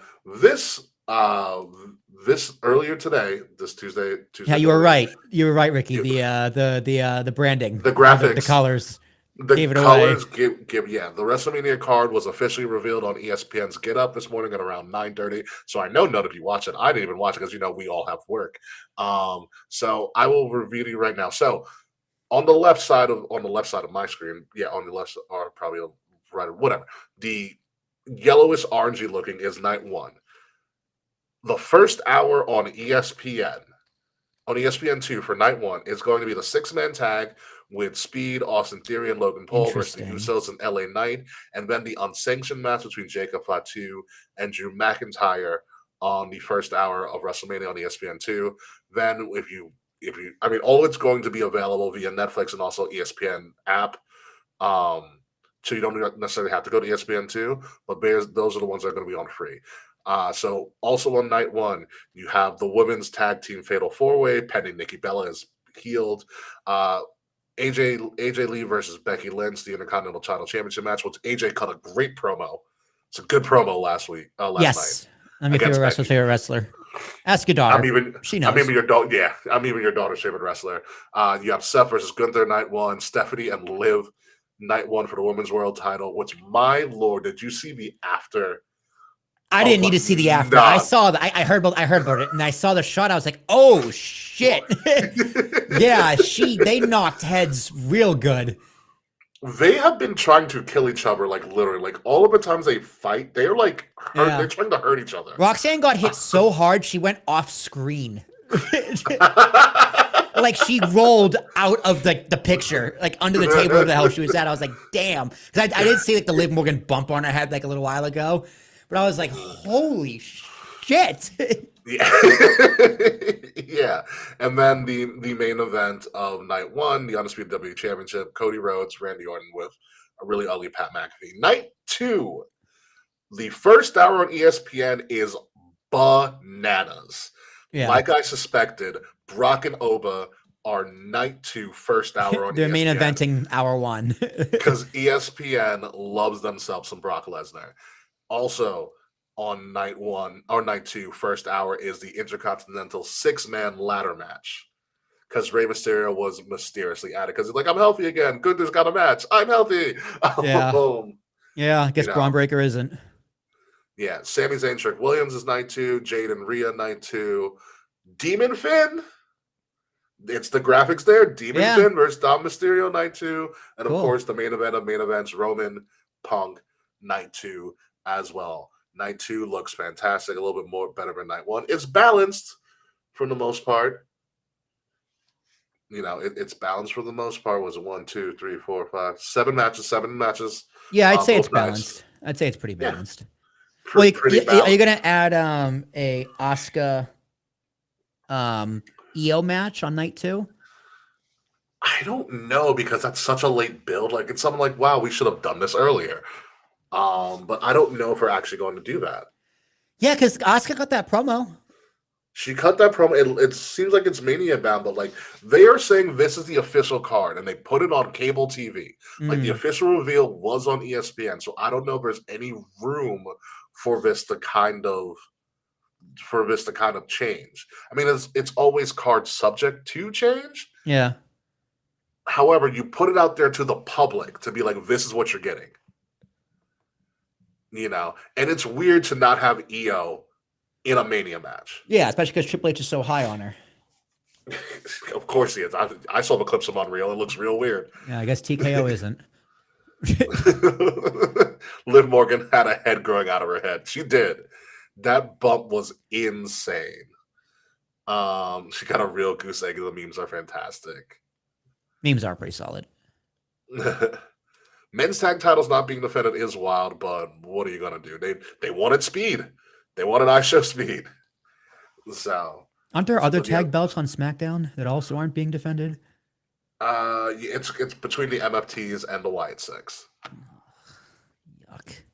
Exactly. So this is what do you think of the card? It's good. As we see it right now. It's a good card. Also be aware it's starting at 6. Everything is at 6. Pre-show's at 6 or the main card's at 6? No, main card's at 6. Look at the graphics. Both days are 6. Very weird. Both days are 6. So 3 p.m. WrestleMania in Vegas. Yep. Yeah, so both things are at 6. That's what's going to happen. I like it so far. It's interesting. There's still some things I need to kind of build, but we're getting there. We're going to talk about this card a lot more next week when I think we have Manson or maybe A.O. Baker. If you are available, maybe we'll have you on too as well. We'll do a mega show. Screw it. Someone should be on. What's up? Someone should be on. Someone should be on. Yeah, we need somebody's input. We need some more guests on this show. So moving on to the second half of this show. Speaking of which, AEW Dynasty, their second pay-per-view in the span of like 3 weeks is going to happen this Sunday, April 12th in Vancouver, British Columbia at the Rogers Arena. From what we know right now, 1, 2, 3, 4, 5. There's only 6 matches that we know of so far. Good. So Thank be God. happy, Will. Keep it that way. Be happy, Will. It's probably not going to, knowing AEW. I know. I'm just trying to We're going to review the 6 matches that we know of thus far, but just to give us all an update real quick on where everybody stands as the host in our prediction battle this year. Are you ready, Will? Let's do it. Regaining first place, Willie T with 22 points. Let's go. Second place, Kay with 21 points, and third place, myself with 20 points. So there is only 2 points between all of us. Fuck yeah, there is. So it's very, very tight. So these next couple of weeks are going to be very, very interesting for how this prediction battle goes. We have 6 this week so far, 14 next week. 20 points are on the line in the next 2 weeks. So Which means I'm going to run away with this thing. see where someone's running away, someone's going to bomb their chances, so that happens a lot too. Or we're going to still be tied, neck and neck. Still early. It's still really early. The main event of AEW Dynasty is going to be known as the Devil versus the God of Pro Wrestling. MJF is putting his AEW world title on the line versus Kenny Omega, who is completely healthy now. MJF obviously retained his title against Hangman Adam Page. By the way, Hangman can't challenge for the world title ever again because you just pigeonholed yourself there. And Kenny Omega beat Swerve in a number 1 contenders match, which is actually a damn good number 1 contenders match, to earn the right to face MJF. Again, the Devil versus the God. Great imagery. It is great. Works out perfectly. MJF cut a promo during the contract signing to be like, Kenny, your intestines are hanging on by a thread. They're in Vancouver. Mm-hmm. He brought up Kenny Omega's diverticulitis. This could go any way. They're in Vancouver. There is kind of a semi-hometown curse, although he's not from Vancouver. He's Canadian, Omega. Yeah, this one's tough. It's a toss-up. It is a toss-up here.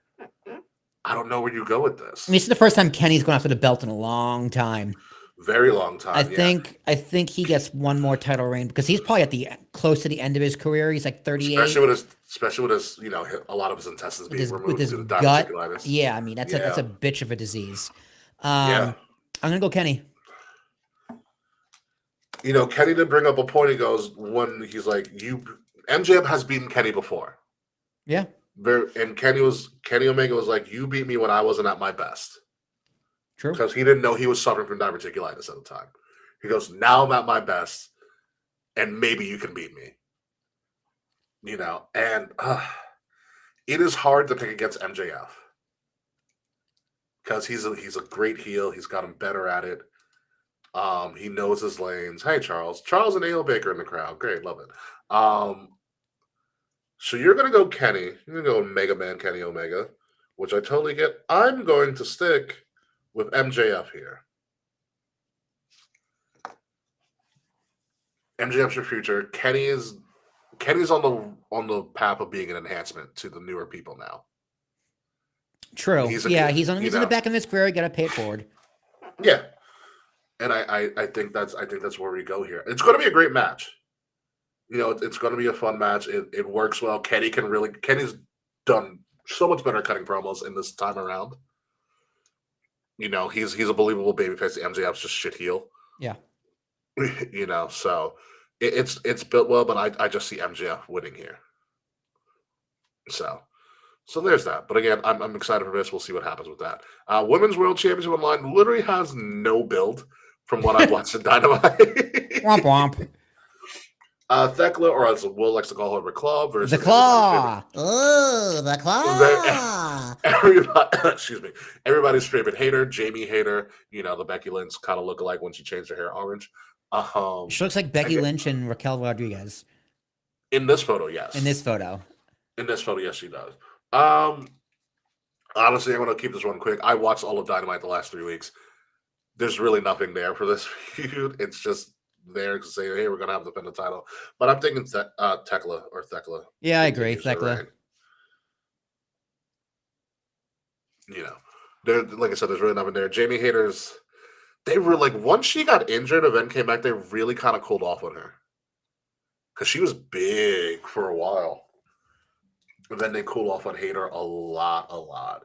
But the women's AEW women's scene is kind of in a low right now, but because, Toni Storm's out. Mercedes should be on her way back, but we don't know when she's coming back yet. Yeah. And so we haven't seen Statlander since she pretty much for a while. So it's going to be interesting where this goes and who takes his belt off. Because I do say at this point, Mercedes is getting that belt within the next 2 years. 2 years? Yeah, happening. For sure. 2 years? I think it's happening, duh. yeah. She'll probably have it twice in the next 2 years. Yeah, it's happening. It's a matter of how it gets there. Like, does Tony come back and does Tony get it? And then Mercedes beats Tony to kind of, end that circle. It's interesting. But right now, they're kind of in a waiting pool right now. I think Hikaru Shida did come back, though, as well on Collision. But moving on to, probably the best story right now going into AEW Dynasty. John Moxley's putting his AEW Continental Championship on the line against Will Ospreay, which the Continental title is pretty much the mid-card title now at this point. Yeah. It's kind of slipped its way in. Good for that. Yeah. I will say, though, Will Ospreay looks gorgeous in that photo. He looks like all the Hemsworth brothers. He does, actually. At least the good ones. Except he's a brunette. Yeah. I thought it was going to be. It's because of the way his beard is very well lined up. Yeah, so well groomed. I should take notes. Groomed. My beard is not well groomed. Mine is going to be more groomed for the weekend. No, yours looks good. Yours looks fine. It's fine. There's a little cheeks. peach fuzz. Yeah, the cheeks. Cut that down. Yeah, and then it's overgrowing my lip at the moment. However, the story here is that Will Ospreay was taken out by Moxley and the Death Riders over 6 months ago. Or over a year, because remember, Will Ospreay is out. He just got back. So Will Ospreay had neck fusion surgery. Okay. Ow. The same type of neck surgeries that people like Stone Cold Steve Austin, Paige, Daniel Bryan, and Edge have had in their careers. And it took them years and sometimes decades to come back. Will Ospreay's back in like 6 months, which is insane. Magic of modern medicine, my friend. And also he's young.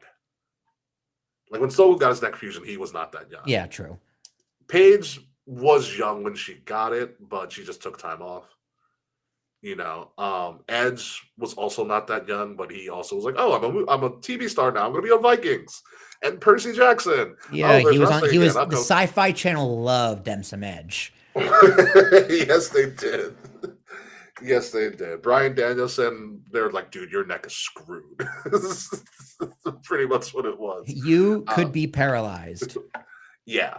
So everybody's different, but Will Ospreay is back in 6 months, which is kind of crazy. He's been putting on matches. He's doing fantastic, and he's going after the guy that took him out.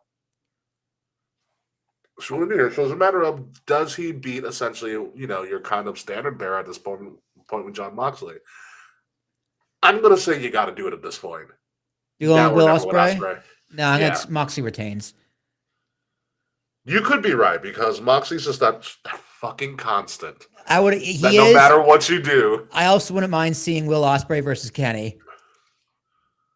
Whew. For All In main event? I see where you're going. You know what I mean? Yeah. I see where you're going. That's great. I would buy a pay-per-view for that. But I want to give Ospreay something.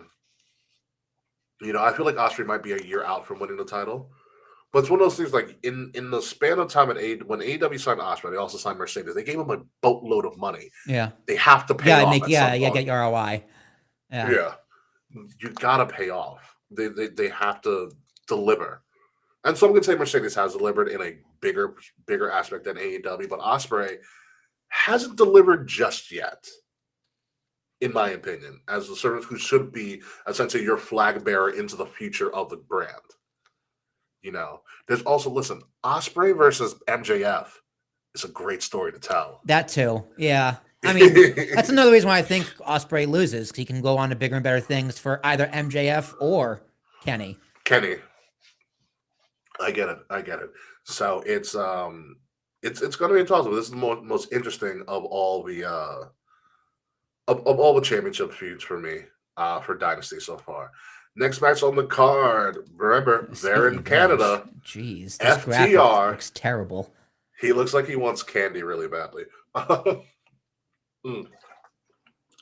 is putting their tag team titles on the line against Cage and Cope, as they call themselves. Cage and Cope. So the story here, obviously, Edge was out. Edge was out. Christian was out for a little bit as well. The last time FTR really interacted with Cage and Cope was that FTR not only took them out, but they also took out Beth Phoenix. And as Cope has said, they were figuring out whether or not Beth needed spinal fusion surgery or neck fusion surgery as well. Her too? Yeah. It's apparently a family. It's going around. It's contagious. Yeah. So now that that's all said and done, they're out for revenge. Christian just wants to beat people up. They literally came in because they were in Winnipeg on last Wednesday.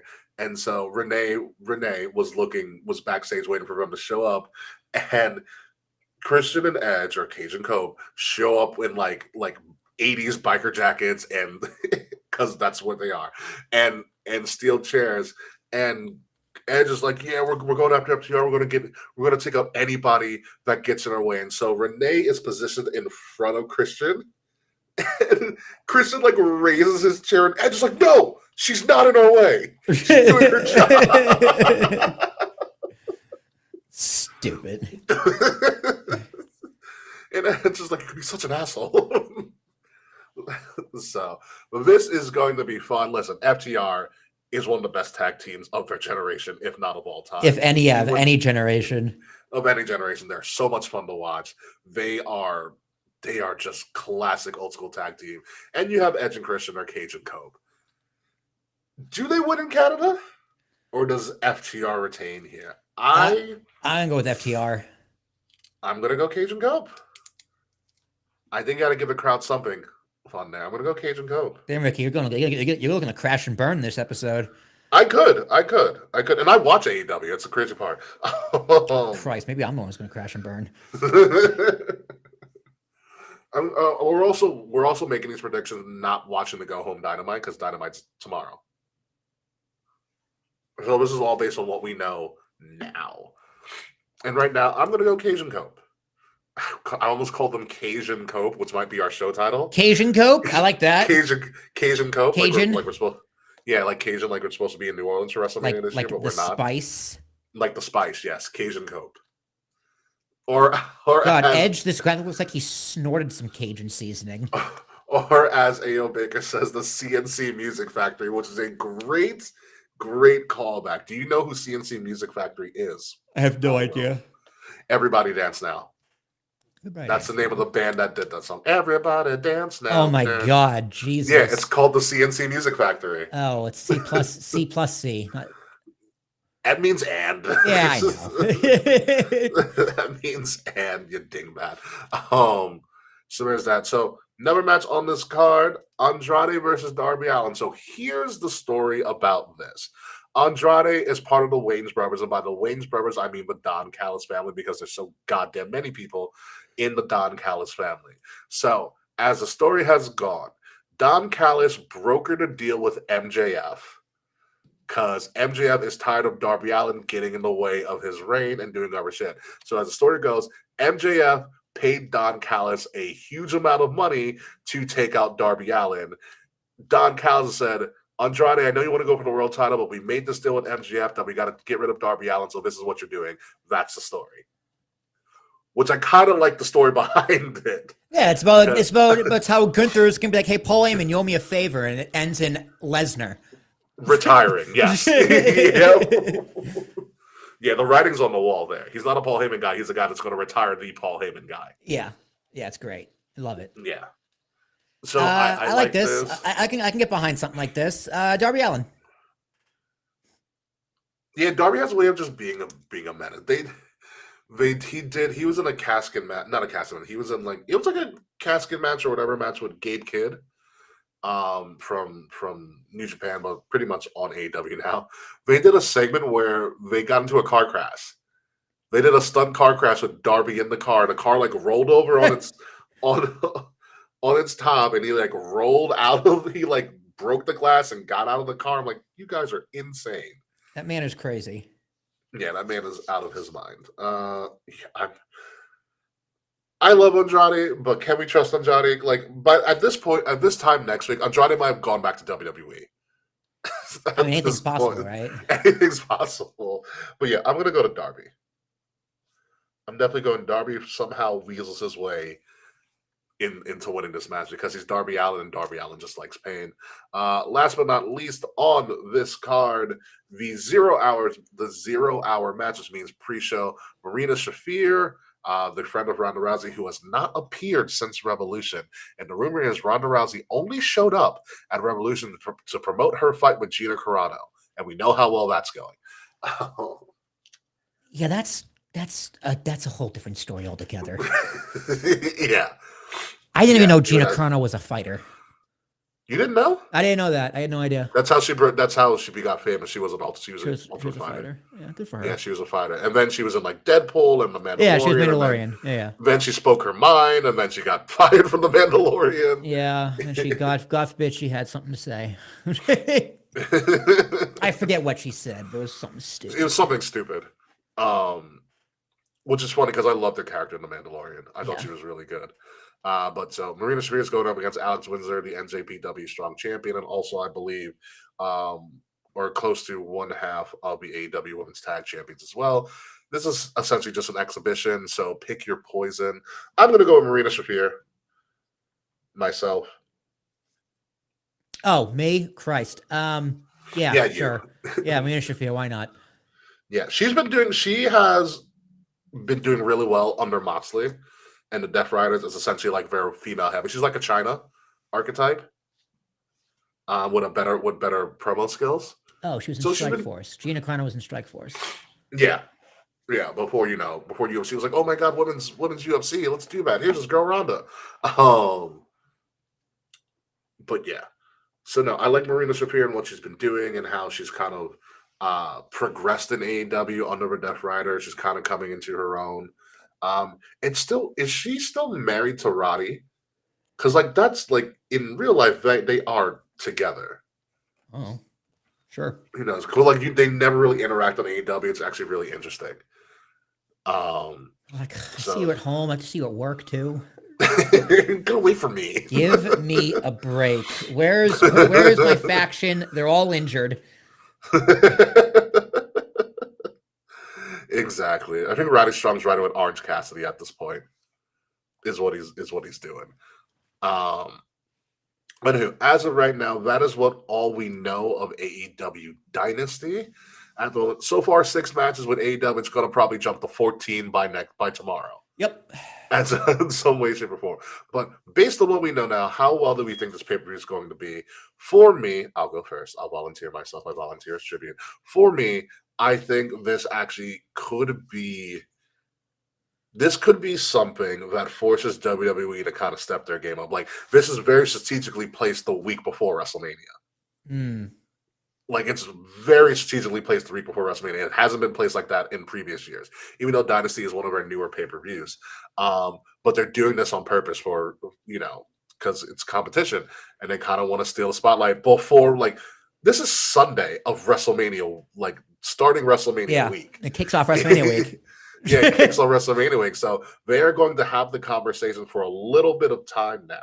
And if they can steal a little bit of that attention from WWE, it's going to be a win for them. It's a very good card. It's a balanced card too.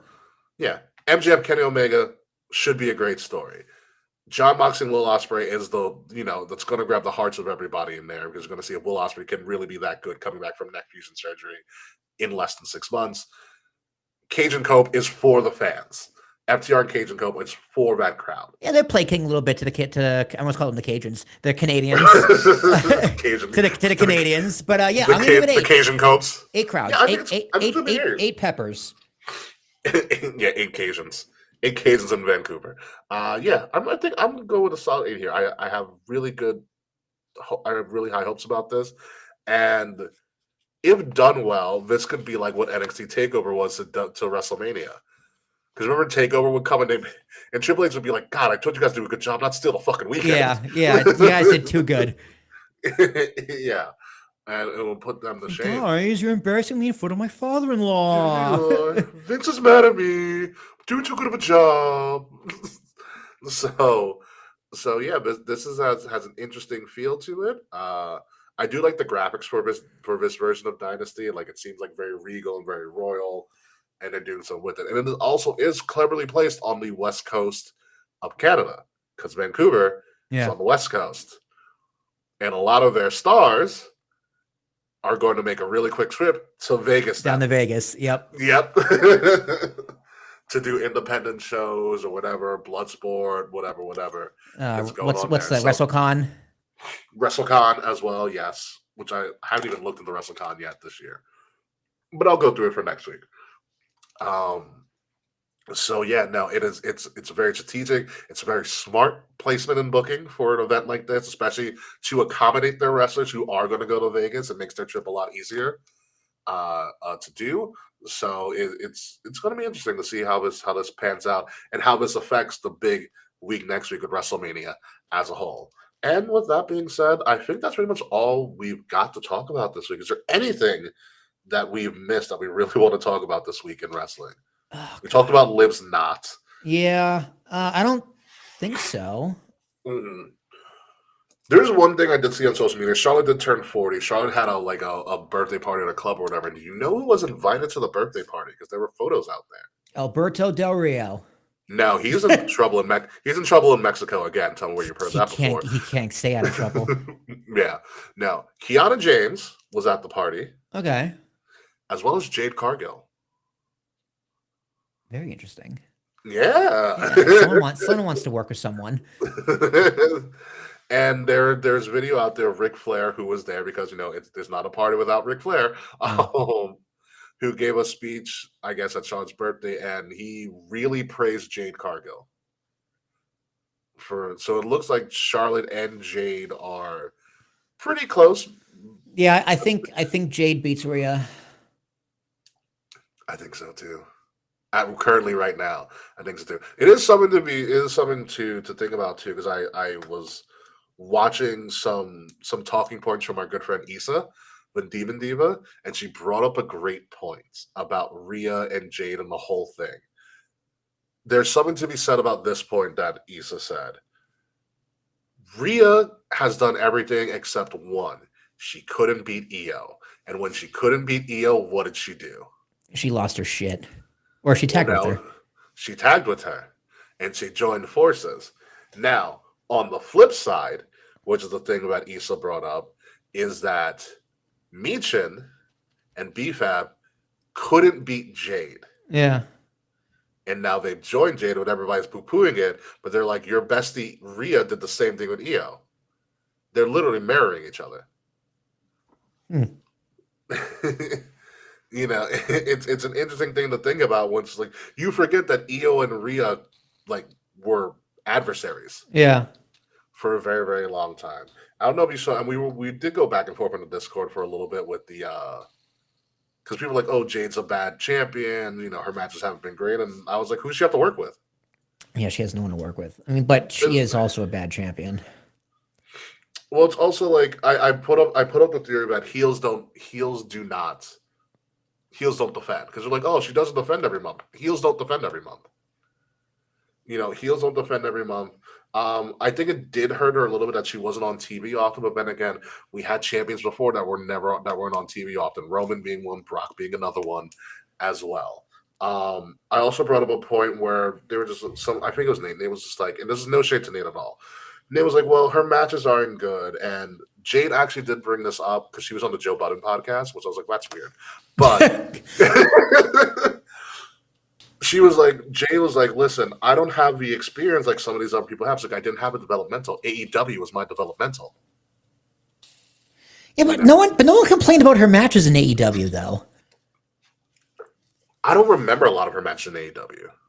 But she was having them. You know what I mean? Because she had that streak. That was what people were talking about. She had the TBS title reign. Yeah. You know, she didn't have a TBS title reign, and she was being put on TV. And I think what hurts Jade is not necessarily anything she wants to do. Like, I think Jade wants to be out there. I think it's creative in its booking. You know, because the same thing happened with Brie Bella. Brie was like, "Oh, I'm ready whenever you want me at the Rumble. We'll call you when we need you." Yeah. Or, you know, and so I think it's that inconsistency in the creative team. Yeah, I don't think the creative team's doing her any favors. She doesn't have anything to work with, but That's also not creative's fault or anybody else. It's injured. Like, Chelsea's injured. Yeah. Jordan Grace is injured. Yeah. Like, Jordan Grace will be a big... Bianca's not there. Naomi's pregnant. I mean, it is telling that someone from Raw needs to come over and save this title reign. Or give her someone to fight with, even because for some reason they didn't want Charlotte and Jade, even though they hinted Charlotte and Jade since Jade showed up on WWE TV. Right. But she also hasn't been on pay-per-views. Like, she hasn't done anything. I'm trying to think of the last pay-per-view she was on. Like, when's the last pay-per-view she wrestled? I can't recall. Because she SummerSlam? wasn't at Rumble. SummerSlam? No, she wasn't on SummerSlam. Didn't she fight Tiffany? Yes, she did. My fault. She did. That was the one where they got cut for time. Yeah, that might have been her last pay-per-view match. Because I remember they got cut for time because I was like, I'm disappointed because they had something going. And then they did the switch. Did they do the switch on SmackDown or did they do it on pay-per-view? Because she beat Tiffany for the title. I don't know if it was on a SmackDown or it was on a PLE. It was on a SmackDown because I didn't watch it. Yeah, it was on a SmackDown because they did it again where the switch, because I was like, the switch should happen at SummerSlam. Yeah. And they didn't do it. It happened shortly after. Mm-hmm. It's also crazy when talking about Zebra. Tiffany Stratton's not on the card. Yeah. And it looked like they were setting up Tiffany versus Julia for the U.S. title, which would have been fine. Yeah, very weird. It's very weird, the omissions in this card. Like, Mello has a good point. I can see why, like, after Tiffany lost the title, she lost steam. Well, they're choosing celebrities instead. Choosing celebs to be in these matches. Celebrity influence. So we'll see how this plays out. There's been worse cards at Mania. There's been better cards at Mania. I like the card. The cards, yeah. I have no issues with the card. I just don't like a lot of the stories with the celebrities and this, like, the bashing. Like, why are you bashing your company on, like, parent company on TV? It's just, it's weird. It's like you're trying to be edgy, but I don't buy it. Also using, like, the same rhetoric that they kind of used last year in just different ways. That too. Yeah, a little bit of a rehash. Yeah, I was like, guys, what are we doing? So it's I don't know. I don't know. Like I said, there's been worse cards. There have been better cards that on paper looked great. WrestleMania 34 and ended up not being so great. WrestleMania 34. Yeah, it was still fun. It was fun. Like, WrestleMania 34 on paper was like, oh, it's going to be the best WrestleMania ever. And then it happened. And there was still fun stuff that happened, but that main event was so bad. Yeah, the main event was really bad. It was Brock and Roman number 75. The co-main was also disappointing too. What was the co-main? AJ Shinsuke. That was earlier in the card. Actually, if you watch that match back, it's a lot better. Oh my God, no! The co-main was Braun Strowman winning the tag belts with an 8-year-old. Yeah, was it Billy? Was his name? Is it Ethan? No, it wasn't Ethan. Was it Billy? Nicholas. Was it Nathan? Nicholas. There it is. Nicholas, because I named my skull that year after Nicholas. Wonder where that kid is right now. He's got to be graduated by now. That was right? 8 years ago. Yeah, he's got to be close to college age. Yeah. He's got to be close to college. He's in college. Hey, Raw Tag Team Champion. Yeah. How you doing? That's like his Tinder profile. Right. A non-existent belt. I'm a Raw champion if you get my dig, ladies. Yeah, that was the co-main was Nicholas. Yeah. But no, AJ and Shinsuke is actually a better match when you replay it. The match is fine. It's just the finish and what Oh happened yeah, afterwards. that started to start the whole kick in the nuts marathon. Yeah. You know, it's also a better match when you watch it again. Because it took me a while. I was like, oh, I actually appreciate this match. AJ Styles, Jericho from 32 Mm. is very good. Because a lot of people poo-pooed that match, also because AJ Styles lost. You know, but the match, like from a wrestling standpoint, is a really good match. It's really, really good. I wonder if anybody still has a Y2 AJ shirt. Someone has to go to eBay. Has to be there somewhere. It's probably going for millions. Like if I ever ran into Jericho or AJ Styles, I'd be like, and I had a Y2 AJ shirt, can you sign this shirt for me? Please. Please. You know who probably has one? Dave. No, I remember him complaining he didn't buy one. Oh, yeah. He's saying, "I wish I bought one." Yeah, because it was a faction that only lasted what, 2 weeks? Yeah, if that. Hilarious. Y2 AJ. It's a great name. It's almost as good as Jericho. Jericho is a good one. Almost as good as Jericho. Also, I totally. So remember, I was like, the Miz has this whole like, I'm a motivational coach now. Yeah. So Miz's method, so it's called the Miz method, that has been using on SmackDown. So it's motivate, inspire, zone in. It's like the 3 eyes. Yeah, exactly. Motivate, inspire, zone in. What do we got here? Oh, I remember Show Miz. That's a good one. Show Miz was a good one. Show Miz was good. Wait, Fred said he found the Y2 AJ shirt at Comic-Con years ago and you did not buy it. Frets, what are you doing?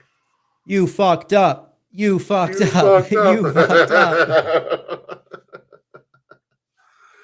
That is all good. So we didn't fuck up. So yeah, let's get this show on the road. Ayo Baker, if you're on for next week, this is going to be your formal invite. I'll probably text it to you, and we're going to text Mance too. By the way, Mance's birthday is Friday, so happy early birthday, Mance. Happy birthday, Mance. Happy birthday. We'll be in upstate New York. Anyway, folks, let's get this show officially on the road and do probably a quick post show because Daredevil Born Again is happening. I got to talk to you about Star Wars too. Anywho, folks. You have been listening to King's Rings Podcast, episode number 439, Cajun Cope. I really like that one. I'm your host, King Ricky Rose.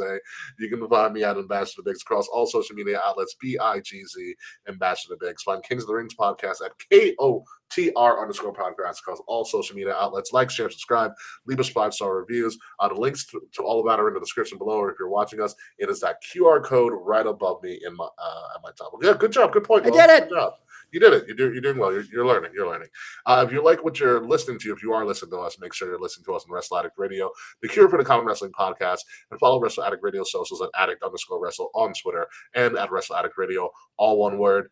Everywhere else, the links to all of that are in the description below. Also, there are links to some of our fantastic merch. This is an old school merch shirt from one of our Pride Week designs, but we do have new merch probably coming out very, very soon in our merch store for post-WrestleMania season and spring and summer and all of that stuff. The links to all of that are in the description below. Fretch just bought a dad hat, which is really, really cool. The Willie T thing in the background is no longer available, sorry to say. But be it as it may, our merch store is pretty fantastic. You should check it out. You should buy some stuff. You will get a personal message from me if you do buy some stuff. So there's something to look forward to there. But yeah, Will Tereshak, what you got for me? I know. I was thinking of getting a new banner to actually match my Willie T Productions logo, but then it has to be yellow and like yellow. That's bright. Yeah, it's not a bad shade of yellow, but for a banner, it's a bad shade of it's like the yellow on the banner at the bottom ticker here. That's bright. That might not work. But I don't know. People love the Willie T banner. They love whenever I hop on a Zoom call, a prospect or something, they're like, "Oh, I love the banner and your setup you have." I'm like, "Yeah, it's Willy Wonka font." Yeah, you're welcome. I'm like, "Yeah, my friend made it and just completely stole the font. Don't sue me." But yeah, that's what I got going on. Yankees losing 3-1, but that's okay. It's early. It's only April. It's April. Not stressing yet. And as I sneeze my face off, my God, and I did not steal the font. It was on the font. It was free, God damn it. Fair enough. Let it be known. Let it be known. It's free use. Free use, goddammit. So when we come back next week, folks, it is going to be our massive WrestleMania week show. We're going to talk all things WrestleMania. We're going to have some guests. Kay's going to be there. Will and I should remember the weekend before, but who knows? No promises whatsoever, but expect a long show next week.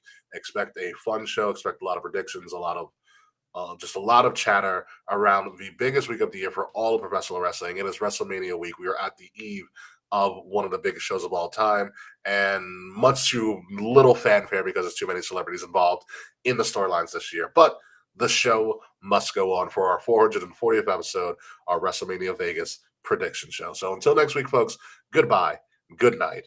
We'll see you soon. And the one person we will not roll the dice on next week to have on the show is Slack, because fuck you, Slack, because you are Snake Eyes. We'll see you next week, folks. Yeah, see what I did there? That was good. That was pretty good. Yeah, I try my best. See you, folks. This has been a Wrestle Addict Radio branded podcast. Oh, did you see Drewski doing whiteface a few weeks ago? It's not whiteface, but it was really funny. Erica Kirk. I don't know. Why is that not whiteface? I don't find it offensive. I find it hilarious, but how is that not whiteface? Well, he wasn't actually making fun of Erica Kirk, because like Erica Kirk's trying to sue him, but in no way in that skit. No, it's comedy. There's nothing to sue for. It's comedy. Yeah. He doesn't even mention Erica Kirk. I mean, but he looks just like her. He just strikingly looks like I don't know if whiteface would even be derogatory in and of itself, but I'm not sure. I'd have to, because it's not necessarily menstrual. Because it's something I'd have to like delve into more. Because everybody's favorite movie is White Chicks, and no one had a problem with that. No one had a problem with Dave Chappelle doing whiteface as the news reporter either. Yeah, and he also was. Well, I was gonna say he also was the black white supremacist too, as well. Yeah, but he wasn't in white makeup. I'm saying like he's like I know he does the white voice like the newscaster. It's like or like the racial draft. He comes because a white man's talking here. Like Dave Chappelle's white voice is better than most white people's white voice. I mean, but like this calling something white face doesn't have to necessarily tie into and be a connotation to what traditionally blackface is. They can be two separate things. Yeah, because they do kind of. Doesn't mean it's inherently offensive either. Like I find nothing offensive about what Drewski did. I think it's hilarious. No. It's a good parody. I don't even like Drewski like that too. I think he's kind of like he's too much for me. I don't know, maybe because I'm old. It's like, yeah, you're not really that funny to me. But I was like, that's objectively really funny. Yeah, I just saw the image. I was like, that's hilarious. I don't know what it is. I don't know what he's doing. I just know he's making fun of Erica Kirk. Oh, so you didn't see the video? I didn't see the actual video. I just saw the photos. I go, that's hilarious. That's funny. It's funny enough for me. He's like, there's like sparklers and everything. Yeah, I know what he's making fun of. Mm-hmm. But yeah, I don't. Yeah, it's an interesting little dichotomy there. Oh, by the way, have you started watching Mall? No, it released on Disney. The first 2 episodes came out yesterday. Okay, so it just dropped. Mm-hmm. I'll watch it. When does it take place in canon? It is post Order 66, so during the reign of the Empire. So, like before Rogue One. Like where is it? So is it? Better question, because Maul was in Rebels, right? Maul was in Rebels. So before Rebels. Before Rebels. Okay, perfect. Rebels. All right, so I have reason to watch it then. Before Rebels, after Clone Wars. After Clone Wars, perfect. That's right where I'm at. Because like canonically, I am technically at the second Jedi Survivor video game. Okay. That canonically happens before Rebels. So I'm gonna play that game and then watch Rebels. But Rebels I will also great. I know I've heard from everybody it's amazing. I finished Bad Batch, so I will now loop in Maul. What did you think of Bad Batch? I love Bad Batch. It's just fun. It's just a fun series. Like there's enough lore and canon in there to carry the series. Yeah. But the main point of the series is this is just a fun show of adventures of a ragtag band of clones. A band of clones, yeah. Yeah. That was good. Wrecker's one of my favorites. Wrecker's great. I liked Tech. I had a softie for Tech. The way he died though sucked. Yeah.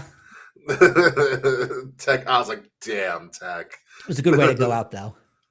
It was. Listen, he knew his stuff. He had a good arc. He had a good arc. Yeah, he had a great arc. Rebels is good. Rebels, watch Rebels because you get to meet Zeb. Although you met Zeb in Mandalorian, but Zeb is going to be a part of the Mandalorian Grogu movie. It's coming out in May. I don't need the movie. I thought Mando ended perfect. Like, no, I thought Mando ended good enough. I don't like how they gave Grogu like the Luke Skywalker training and then just took it away. Because they're like, oh, what, did Kylo Ren just kill him then? They're like, no. Oh yeah, they retconned it. Yeah, exactly. They retconned it, and they're like, okay, no, retconned Mando it and in Grogu, season 3. Yeah, Mando came and got him. Mando comes and got him, and then they live on a beach happily ever after. It's like, okay, why do they need the movie then? Because I think they realized, like, oh crap, we just killed a child. We just killed our character. They're like, we got to rewrite this. Yeah, that's what I mean. I think the movie's unnecessary. But is Maul animated or is it live action? It's animated. It's really good animated. Nice. So what, 28 minute episodes? 33 minutes? About half hour, yeah. Perfect. 28, yeah. I gotta finish my pirate show, but I'll put that on after. Yeah, it's very underworld coded. Okay, nice. So it picks up after because you remember in Rebels, Maul started the I didn't watch Rebels. Not Rebels, I mean Clone Wars at like season 6 or 7, Maul started the Shadow Organization. Yes. Yeah, it picks up after that. Okay, perfect.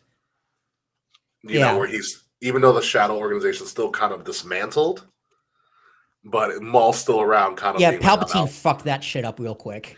Yeah, he did. Palpatine's like, hey, I'm just going to kill your brother and then kill you again. Yeah. And then he somehow lived. Yeah. So this is post Robot Legs. Yeah, because him and Ahsoka had that fight in like the season finale, the series finale. Mm-hmm. Yeah.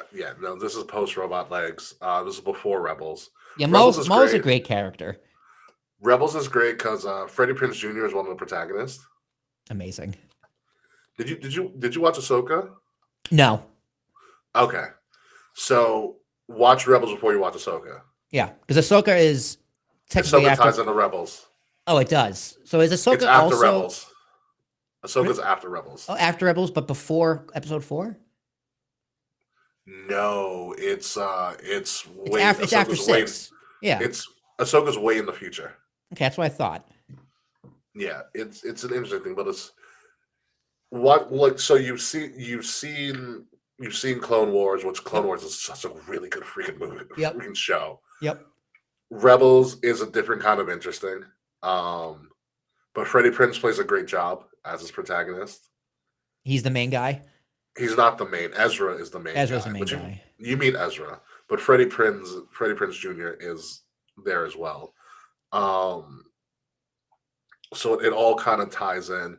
And I don't know if you heard, Dave Filoni, who created all those shows, is now the head of Star Wars. Yes, I did know that. Yeah. Because he's very respectful to the lore. And he gets it. Like, all of his shows are freaking brilliant. Yeah, he's like, everything needs to make sense. Yeah, everything needs to tie in. It all needs to have a purpose. So Maul is, God, those first couple episodes of Maul are really good. Like, it's that same kind of Maul, like shady yet really smart guy that you saw in Clone Wars. So because you forget, Maul was a badass at the end of Clone Wars. Like he killed Obi-Wan's boo in front of him. Yes, he was so close. Maul. He was like close to just being like, "Hey guys, this is coming." They're like, "No, it's not. Stop it." Like, dude took over Mandalore. The dude did take over Mandalore. Yeah, with ease. So yeah, it is. Yeah, so this is essentially, it's after Clone Wars, before Rebels, but also before Solo. Okay. Yeah, I didn't hate Solo. I didn't hate it. It has a weird thing, like this doesn't essentially tie in, but Maul I think is going to tie it in more. Yeah. Because remember at the end of Solo, Maul is in charge of a Crimson Dawn. Yeah. Solo tried to do too much, in my opinion. You know what I didn't like about, because I saw Solo, I was like, oh, it's fine. But what I didn't like about Solo was this one thing. It's like the story of Han and how he got trained, but they never show what he did as part of the Empire. Yeah, they skipped over the Empire. They kept like, hey, welcome to the Empire. Hey, you left the Empire. Yeah, he was a little too morally, because in the main movies, Han is morally ambiguous. To put it lightly, yes. Like he's a scoundrel with a heart, right? In Kind of, Solo, yeah. he's just the good guy. Really nice. Yeah. He's the good guy. He's just really nice. Although I would love more of that timeline because the person who stole the show in that movie was Childish Gambino, Donald Yes. Glover as Yeah. Lando. Phenomenal. He's Yoshi in the new Super Mario movie? Yeah, he just makes Yoshi noises too. Does he really? Yeah, apparently he doesn't talk. He just makes everyone talks. It's like, yeah, he just makes Yoshi noises. God, what an idiot. Which I love, which is it's so meta. That's Donald Glover for you. I heard the Did you movie's ever not that great, but I'm like, guys, It's Mario. It's Mario. Yeah. How bad can it be? Have you played the game? The story's not that good there either. Yeah. I don't know if you guys were expecting a cinematic experience from literally Italian plumbers. So it's like Mortal Kombat. Like, do you watch Mortal Kombat? Do you watch the Mortal Kombat movies from a storyline? Hell no. You want to see it No. from the depths. Yeah. Although this first Mortal Kombat was really good when you rewatch it.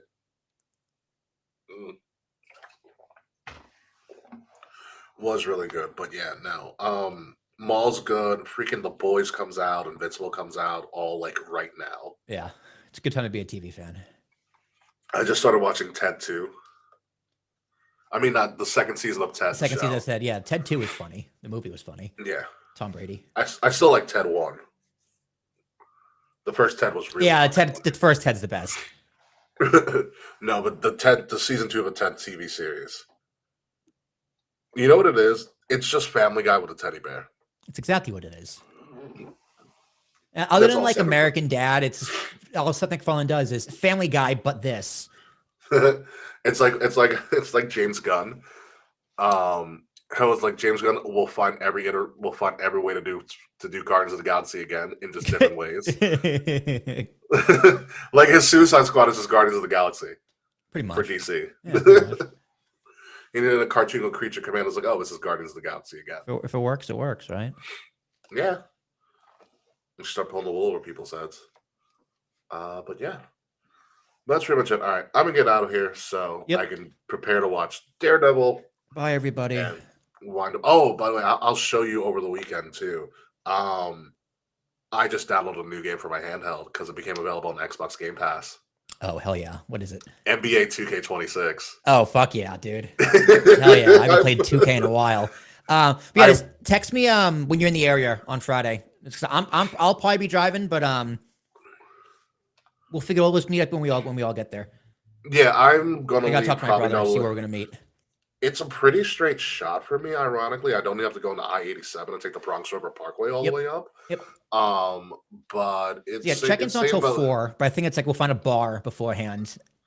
Yeah, I'm probably gonna leave no later than 1. It says I'll get there around 3:30 but it's gonna take me 2.5 to 3.5 hours to get there on Friday, sounds about right.